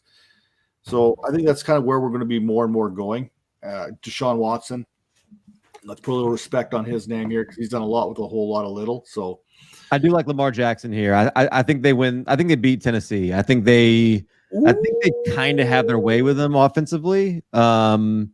And they looked really good at the end of the year. I know like those teams weren't necessarily the best teams, but that's what you do. Like if you're going to face lesser teams, you run up the score, you look good, make it look good. I don't really think Tennessee is a tremendous team. They don't have the defense they had last year. Obviously I like Henry, I like Brown, I like Davis, I like Mannahill, but I don't know that I like the defense near as much as I did last year when they beat Baltimore. Okay, so I'm going to throw this out here. I'm going to copy this. I just got this one that just came across my personal timeline. So I'm going to throw this onto here real quick. Slap it up on the screen. This is coming from Lovick the Destroyer via Twitter. As I'm drinking, I'm thinking, is JT worth 3 first-round draft picks in Dynasty, 1 QB format, or is he a hold no matter what? So would you be willing, if you're a JT owner, and I'm assuming it's not JT Barrett, I'm assuming it's Jonathan Taylor, are you willing to give JT up for 3 first-round picks? I have 100% rostership of JT. And with how my rosters are currently constructed, I went 3 full rebuilds, right? So I'm to the point where is that his value? Yes. If not a little more. Hard to say. Just based on market value, he's probably worth more, which is crazy to think about. But I'm to the point where I would just hold him. If that was offered to me, I am holding him and seeing and just enjoying him on my team next year. Unless I'm getting like 2 firsts and another young running back or I don't know, a vet, some replaceable value there. Okay. So I can't help but get hypothetical about this. How would you feel? Would you feel differently if Marlon Mack stayed healthy this year? Like they clearly came into the season planning to use all 3 running backs, and we know Frank Reich's history, and his history is that prior to this season, he had only ever had 1,000-yard rusher. Now he now has 2. Taylor did that this year, and which is really impressive since he had a middle stretch there in the beginning of the year where he just did not look like. We talked about it on here. I mean, he was running in the back of his offensive line, but that's why you don't give up on these guys that are super talented. I mean, you stick it out with them, and there's certainly lessons from that. But so I think if I have a chance to get 3 first-round picks, I'm probably doing a little bit more investigation on where I think those picks are going to be. Like, if it's 3 picks in 2021, I'm probably taking that because there's a lot of talent in this draft. If we're talking about 1 pick now, 1 pick in 2022, 1 pick in 2023, I don't know that that's worth it unless I'm just, unless I'm really rebuilding or something like that, and the guy I'm trading to, I don't really think he has a good team or something like that. Like then maybe, but I think there's maybe some context there. But I like Jonathan Taylor, and what he did, I think, is really good. I think Marlon Mack's going to come back, and I think he's going to get run next year. I don't think Hines is going anywhere either. So, I think I don't think he's getting 30 carries a game. Is what I'm saying. Like I think that's he's going to need to do what he did at the end of this year, and he could. I just don't know. Does he get that many touches? That's my only. And Frank Reich's history says no, but. Also, I mean, Jonathan Taylor's really good, so I think but he did the same thing to Miles Sanders, so that was a really talented running back too. And I'm sitting here, and Bob hits it on the head. Early, first, late, mid. Where are these picks landing? What years are they landing? These are important for me. Is it a first in 2021, 2022, and 2023? How are they divided up? Are they all 3 this year? I know it's a 1 QB format, so it's probably going to bump Trevor Lawrence down. Are you possibly in a position with one of these 3 first-round picks to grab Najee Harris? And Jeff, Calvin, how far off is Najee Harris, without knowing the landing spot, from Jonathan Taylor? So, yeah, that was my thinking too. I love how you put that, Calvin, where if I'm looking at the picks, if one of those picks gives me the opportunity, not just Najee, but gives me the opportunity to get either Najee, Javonte Williams, or Travis Etienne, one of those 3, plus 2 other high-value players, looking at replaceable points, I think you have to take it. Because Najee, those 3 running backs, if Etienne lands in a good spot, I think he's going to be more scheme dependent. His vision very heavy zone. Yeah. That would be the deciding factor for me.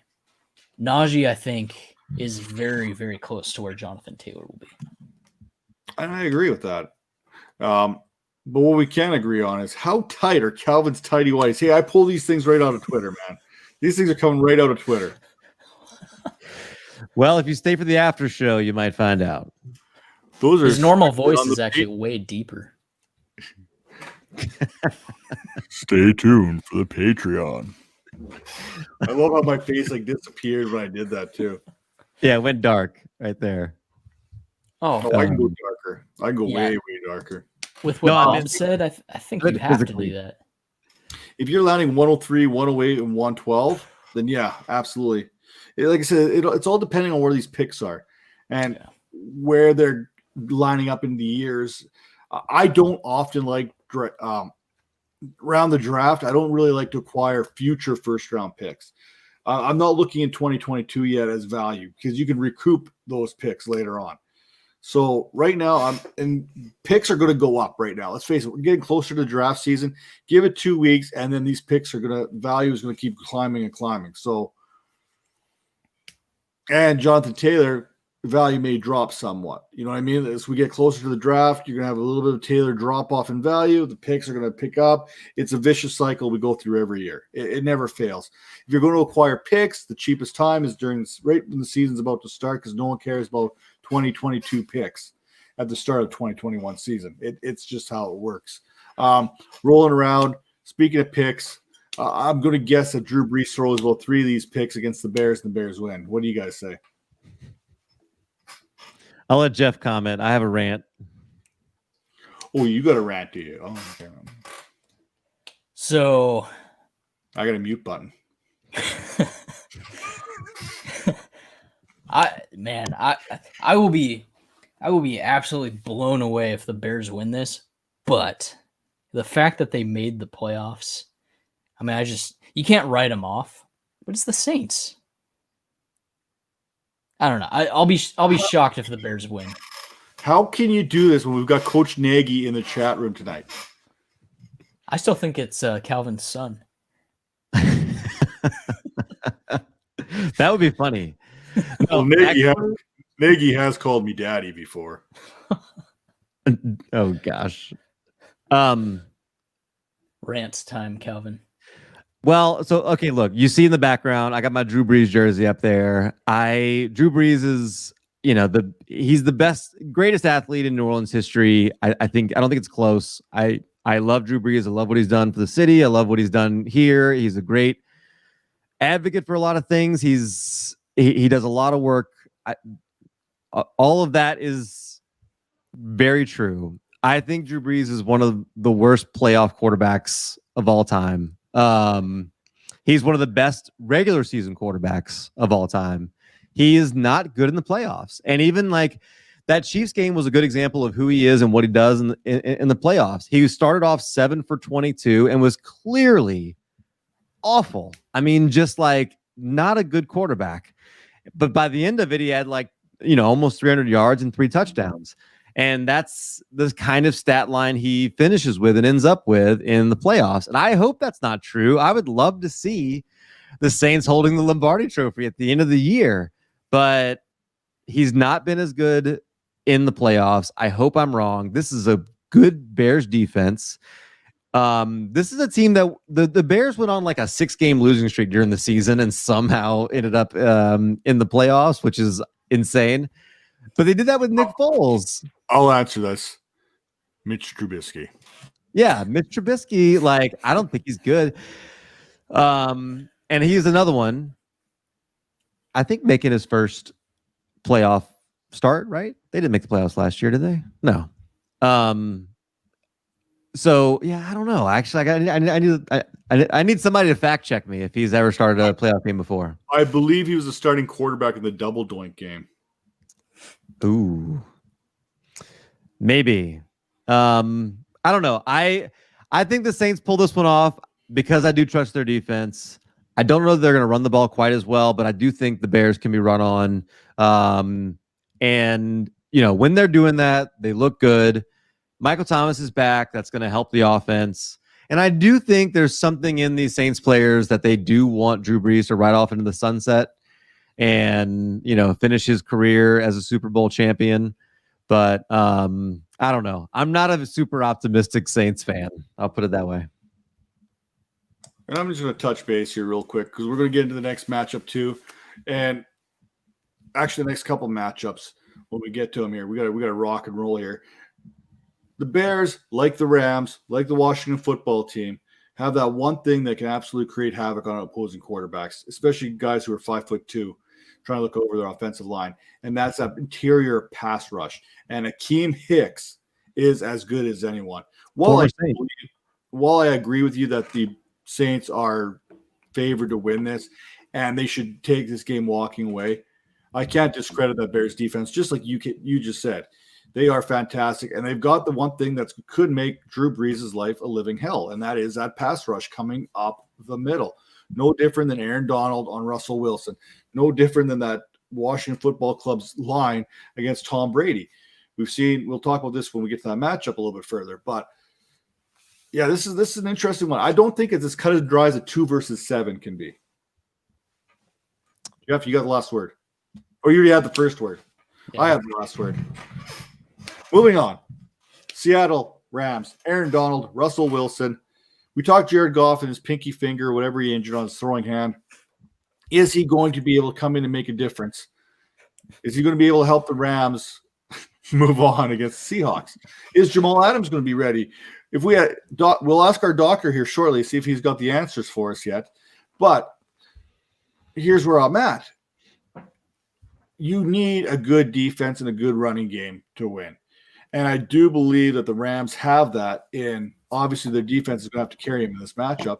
But Cam Akers, I think, is going to still have a very good chance to play and play well. So you combine those two. I don't know if Goff has to be at his best, is what I'm trying to say. On the flip side, Russell Wilson, We're getting let me back this up just a hair. We're getting DK versus Jalen round 3. And for all intents and purposes, I've got the scorecard 2-0 for Ramsey right now. Yeah, he had 2 for 24 first game, right? What did he have the second game? It wasn't much better. It was less than 30 yards again. I think it was another 24 yards. Ramsey's owned him so far. Now, that's not saying that DK can't bust off a big one because DK is a threat every time he's on the field. But Jalen Ramsey neutralizes DK Metcalf. So now you're looking at Tyler Lockett versus Troy Hill on the other side. That's not necessarily a favorable matchup for Tyler Lockett, even though he broke the Seahawks record in receptions this year. That's probably where they're going to go based on what they did last week. But last week they went to Tyler Lockett a lot. Now, I think he had 11 catches. I think Tyler Lockett.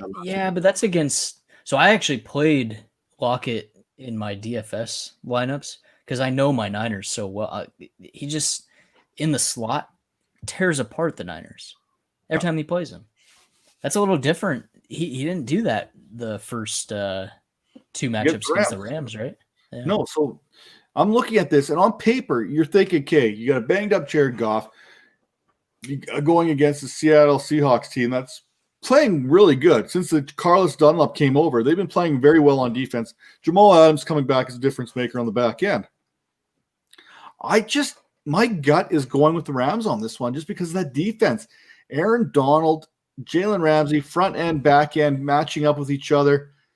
Russell Wilson hasn't looked like MVP Russell Wilson that everyone's going to get to. And I think we're going to leave 2021, 2020, 2021, whatever you want to call it. When the MVP votes are all counted, I think we're still going to see Derek Carr leading Russell Wilson all time in MVP votes. Book it. Yeah, it's been 5-6 weeks where Russell Wilson just has not looked that great. Oh, now he goes on mute. And I don't think that's going to change this week. I really don't. Yeah. It's the Rams. They're playing fantastic. Calvin, over to you. So I think the Seahawks win this game. I think that there's enough that I'm worried about on the Rams offensive side that I think, I can see this being one where in the fourth quarter, maybe even the Rams have a lead. And then, it's like Pete Carroll can't just fully shift over to a passing offense as long as he thinks his defense is good. Like when he thinks his defense is good, I was listening to Warren Sharp break this down, Sharp Football. It's almost like when he thinks that his defense is good. By the way, my mustache is still better than his. He doesn't let Russell Wilson. I'm not even going to say the term. But he doesn't let him throw the ball as much. And I just don't know that. I think they get to a certain place in this game where he's going to have to make that decision, and I hope he does. And I think that I think that Russell Wilson can bring them back. I think it's close, but I think it's one of those where they score late in the game, or kick a field goal, something like that. Like I'm particularly close game, but they're going to win. Okay, so real quick here, we'll hit this question. Would you consider trading Patrick Mahomes in a Superflex Dynasty League if the value was right, or is he untradeable? Not saying I want to trade him, just wondering on your stance. Now, I don't think there's anything such as an untradeable asset. I think it all comes down to asset management. And if someone wants to load you up with a Justin Herbert plus 3 firsts, or depending on what they want to throw at you, it doesn't hurt to shop a guy around.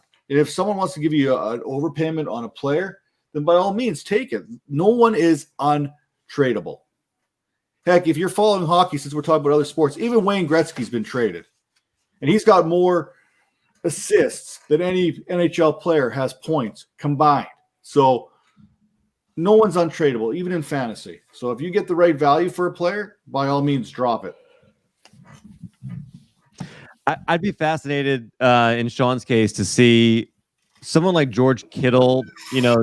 What kind of quarterbacks does the George Kittle owner have on his roster? What kind of quarterbacks does the Travis Kelce owner have on his roster? Because it also is a tight end premium league, he said. So if he's got, if let's say he's got Travis Kelce and Dak Prescott on the same team, I think you could trade Mahomes, get Prescott, Kelce plus, and still make that trade in a super flex league. And so in that case, to me, like, yeah, you're adding enough value that I would do that. Or if you're getting 2 quarterbacks, something like that. If you're getting, that kind of a package and maybe adding in a first round pick or something like that to me, yeah, I would do that. But in general, I wouldn't want to trade Pat Mahomes. I wouldn't think that'd be a whole lot of fun, but I could be convinced to do that. Well, I'm glad you mentioned package. So it's playoff time. You're growing that playoff beard, but don't let your man beard grow. Make sure you go over to Manscaped.com, use promo code ViperCast20, and shave for the playoffs and keep her clean. You know what I'm saying, Jeff? You want to comment on that? You seem to be the resident expert in this field. Yeah, here's a message from Manscaped for Lawnmower 3.0. If you have a man itch and you're stuck in a sticky sitch, here's the pitch. Manscaped. You won't nick your ball, so your little winky can stand tall. Manscaped. Amen. And if you use promo code ViperCast20, receive 20% off plus free shipping. That code again is ViperCast20. Head over to manscaped.com, hashtag ManscapedPod to receive your Lawnmower 3.0. Well, even like there are good things on that website, even other than that. Honestly, it's there's a lot of good things at Manscaped. The shirts that we even got in the package that we got were nice. The boxers were nice. There was a lot of really good things. I even looked at the website. There was like just a lot of good things. As guys, we can take our grooming less serious than we should. And you know what? The women around us are nice enough to not act like it's a huge deal sometimes. But it is a big deal. And even if they tell you it's not, it's a big deal.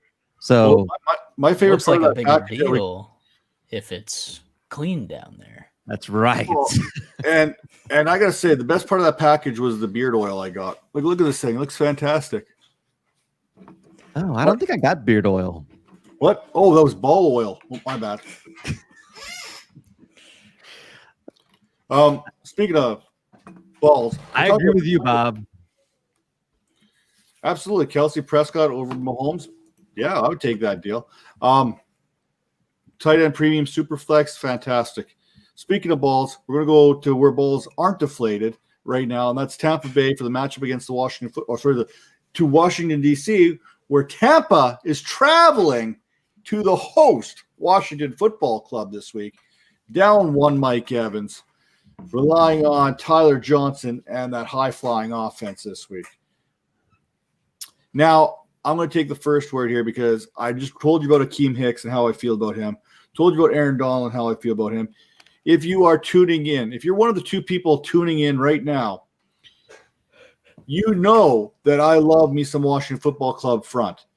Chase Young, you're calling out Tom Brady. You want Tom Brady. I have to kind of agree with Bruce Arians here. Careful what you ask for. If you're going to call him out, if you're going to come at the champ, you better come at the champ. You know what I'm saying? You best not swing and miss is what I'm saying. So Chase Young, I think he's a swinger. I think he's a hitter. I think that Washington front's going to disturb Tom Brady. But Tom's seen this before. He's seen good fronts before. He didn't beat them when they were the Giants, but he's seen them. So what's the one thing rhetorical that I've said all show? Interior pass pressure gets to a quarterback. It doesn't matter how good you are. Washington can get after you. How do you see this one playing out? Calvin.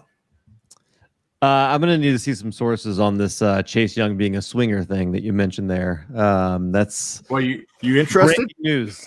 Breaking news. Yeah, so it's really interesting that Chase Young called him out, and what it reminded me of is remember Strahan and Brady going back and forth. Now Chase Young doesn't have the years of experience, obviously, that Strahan did at that point, but they were talking trash and talking about how they said they predicted they were going to lose like 30-17 or something like that, and he made that joke about like, oh, we're only going to score 17 points, and then I think he only put up 14. So sometimes that kind of trash talk can work, and some of the like having a stacked defensive line that can be a problem for Tom Brady. Certainly pressure up the middle for a quarterback like him that stands in the pocket and. Well, let's look at this. You got Omanusi, right? Justin Tuck, Michael Strahan. That was that front for the Giants. And now you flip it to here. We talk about fronts. Chase Young, Ioannidis, Jonathan Allen, D. Payne. This list, Ryan Kerrigan. These are guys who can get after you. And if Tampa's not ready to anchor down in front of Tom Brady, this could be a long game for him, regardless of how quick he can throw it. He doesn't have his big target. We know Chris Godwin's there. Yeah, he's great in the slot. Antonio Brown, he's great when he can get open. He'll get open every time. But you don't got that guy. Tyler Johnson, excluding Tyler Johnson, because I still don't think they give him a shot here, much as we would like. You don't have that guy to throw that 50-50 ball. Yeah, you got Gronk still, but it's not Gronk. This is skinny Gronk, Calvin 2.0, right? You don't have enough weapons, though. You have enough. You don't have your big red zone, throw it up on a prayer, and Mike Evans is coming down with it kind of guy. It definitely hurts to lose him. But yes, I agree with Matt Nagy that their secondary is their weakness. But the best friend of a good secondary is getting pressure up the middle, like they're able to do. So I think it's a good problem. Having said that, I'm not betting against Tom Brady. Tom Brady is the best postseason quarterback of all time, which is what makes him the best quarterback of all time. And I'm not going to bet against him here. And actually, I think they go on and beat the Packers next week too. Ooh, it's spicy. Jeff, last word. Yeah, I think I just saw the message going across the screen. Be like Jeff and keep your boys clean. I think the biggest question mark is I love Washington's defense. I think they're going to cause a lot of problems, but will their offense be able to put up enough points? And it really is going to depend. I mean, I think they're going to be at full strength. Terry McLaurin's coming off the ankle injury. He's not going to be fully 100%. He's probably going to be close to 85, 90%. Antonio Gibson should be good to go. But what's the status of Alex Smith? How healthy is he going to be? So that's my biggest question mark is I would love it if Washington wins this, but I just don't see the offense keeping up with Tampa Bay. I agree. I think it's going to be tough for Alex Smith, Terry McLaurin, Antonio Gibson to keep up with what Tom is doing in Tampa. I think it's going to be a very difficult challenge here. We've actually hit, surprisingly, almost 2 hours here today and just kind of let it roll. We were just kind of planning on coming on here for a few minutes and talking and having a little bit of fun, just kind of not forget, but kind of take our mind off of everything else that's going on around us. Just have a little fun, talk some football, get ourselves ready for the weekend. Again, head over to manscaped.com, use promo code ViperCast20. Take care of yourself, especially if you're going to plan on watching 6 hours of football this week. It may pay off in the long run. Just saying. Promo code ViperCast20. Order now. Hopefully it'll be there by Saturday, Sunday at the latest. Maybe you can get yourself out of trouble. Probably not, but it's worth a shot. Plus, we'd really like you to use the promo code. It'd mean a lot to us. It really would. Also, the other thing, if whoever is still watching has not subscribed to the podcast, please do so. That would be a big help to us as well. I think it's just right to the YouTube channel. You will not want to miss this off season. Yeah, and that's it. That's kind of where I wanted to go. So the one viewer we still have that we kept their attention for almost 2 hours, we have lined up, and I got the receipts, and I've shown the receipts because I don't even believe the receipts, to be honest with you. We have can I say epic? Or should I just say, you know what? Our off season will be lit. It'll be lit like Cole Beasley lyrics lit, is what I'm saying. We're going to drop some dope stuff for you on the ViperCast. You know what? We're going to go one step further. We're not even going to call it the ViperCast. We're going to call it the Viper Pit behind the grind, because we are going to talk to some of the top end professionals in fantasy football and find out what keeps them grinding, what keeps them on top of their game, so that not only we can learn, but everyone here who's watching can learn. You're going to want to talk it. If you followed anything on my Twitter, you know already that Liz Loza, Matt Harmon, Adam Rank are already lined up. That's no public. That's public knowledge. I've got the tweets. You can go back. You can check it. I still don't believe it myself. But we've got a lineup right now that is unbelievable. And we're going to start. This was originally going to start as a quick little summer project. Let's try and get 12 weeks out of it. We're going to have to start before the draft starts to get all these names in right now. That's what we got coming down the pipe. You are going to want to get in on this. You're going to want to subscribe so that you're the first to hear about this. We're going to start off the show next week with this little bit here, just so that everyone can hear it. You're going to want to get the notifications when the ViperCast comes on. I'm telling you what, we're coming off a roll here. It's the year of the Viper, is the way I'm calling it right now. We're coming off of FF Honors, which was a fantastic show. We're building that for 2021 as well. We're keeping that momentum going. We've got you covered this offseason. We've got an injury roundtable led by Jeff and some actual doctors and stuff that know what they're talking about. So you're going to want to tune in for that as well. They've got 3,000 followers plus as well. So you're going to want to take a check out that. We don't know what the date is set. We don't know all the guests quite yet, but you're going to want to make sure. Actually, Jeff knows all the guests. I'm just playing along. You're going to want to check that out too. It's going to be a fantastic show. And I stayed at a Holiday Inn and a Ramada, so I know what I'm talking about when it comes to injuries. So I'll be there as well, and Calvin will be there. Maybe, I don't know what he's going to be doing. He sprained his ankle once playing baseball, if you can believe that. So I don't even know. I'm excited. I don't even know where to begin with this offseason. Fellas, your thoughts on the offseason coming up? Yeah, I'm not my thought. No, I'm really excited about it. I'm speechless. And genuinely, I'm humbled by the fact that, even the names that you mentioned are incredible. It'd be awesome just if that was it. But there are moments where you were sending us screenshots of who was coming on where I was like, what is happening? And I even sent out a message. I was like, listen, you are not this is not even self-promotion. My job is just going to be to get out of the way. But there are some real people who you're going to want to listen to what they have to say. You're going to want to hear. I am excited about some of the questions that we're going to come up with, and some things that we're going to talk to them about.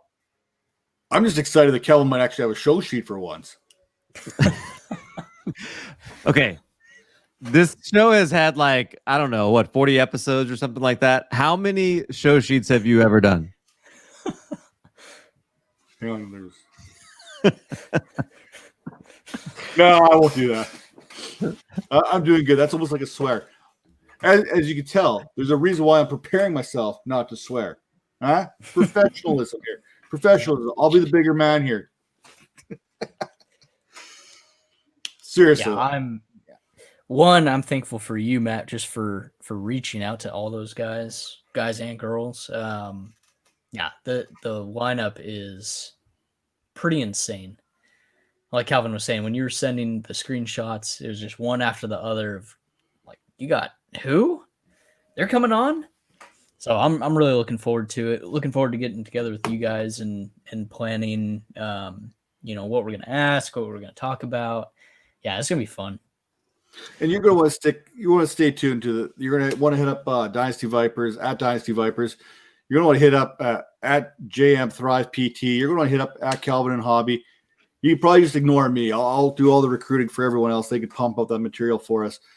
But yeah, we're gonna have a little bit of fun with this. You're gonna see tonight's guest. It's gonna be kind of blanked out. They're kind of their image on the side, courtesy of Bob Gilchrist, a la Time Machine, Dynasty Time Machine. Fantastic. Check it out.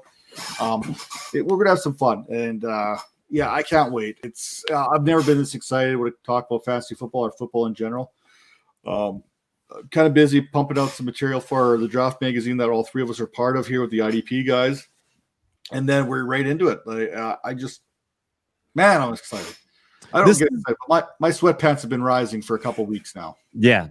This is an exciting time for Dynasty owners, I think. Like if you're not excited about this time of year, then Dynasty probably isn't for you. But like we're the Dynasty Vipers, and this is this is the time of year where there's going to be a lot of things. I mean, obviously we got the playoffs here, but then free agency, and even before that, we got coaching changes. You've got there's a lot of things to dig into, a lot of things to talk about. Then we got the draft, and we're going to debate the quarterbacks and the running backs and the wide receivers and the tight ends. And, there's a lot of really good skill position players that are going to be coming out that you're going to want to know. And honestly, like, I think make sure you're following along with the draft guide too, because I think that's going to be fantastic, where you're like, I'm excited about the ones that I'm going to do, but I'm really excited about the ones that everybody else is going to do. A lot of really cool people involved in that know what they're talking about too. So yeah, we maybe one show a week sounds great, but we might be bumping up to 2 here because that's how much content we got coming. Again, hit up, you want in on this playoff pool. We got 47 teams already registered for this thing. $30 a pop Canadian. So for our American brothers and sisters down there, that's $3. like $3.52 and 2 blow pops. You know what I'm saying? So you want to get in on this. We're donating money to No Kids Hungry. We got prize money. We got t-shirts from Bob and Russ there at Dynasty Outhouse. They're going to supply some shirts from the store. FF Pod shirt, I think is what it is. And we're going to have some fun with this. And like I said, we got 47 people in here. And that's not including Jeff, who doesn't have any interest in being part of the team on this one, but it's each their own, right? So you didn't send him an invite. Yeah, my bad. I have to have you have to be interested so I can send the invite, right? So, but listen, that's Jeff. I mean, you've got to, we want him in the league. Like you can't expect him to go troll your Twitter. Like, send him an invite. Come on, Calvin. Hey. My name is Jeff. The name is Efe. My name is Jeff. But seriously, stay tuned. Stay stuck. Get glued to this channel. Like, subscribe. You know what? I don't even care if you like it. Just subscribe. Okay? Subscribe and hit those notifications. Get them up. You don't have to like it, but you have to respect it. We got the grind going. We got the grind going over here at the Vipers. So, and without further ado, for at Calvin and Hobby, he still won't let me tell you what his real last name is, so we'll just keep rolling that. For the Mueller Report, JM Thrive PT,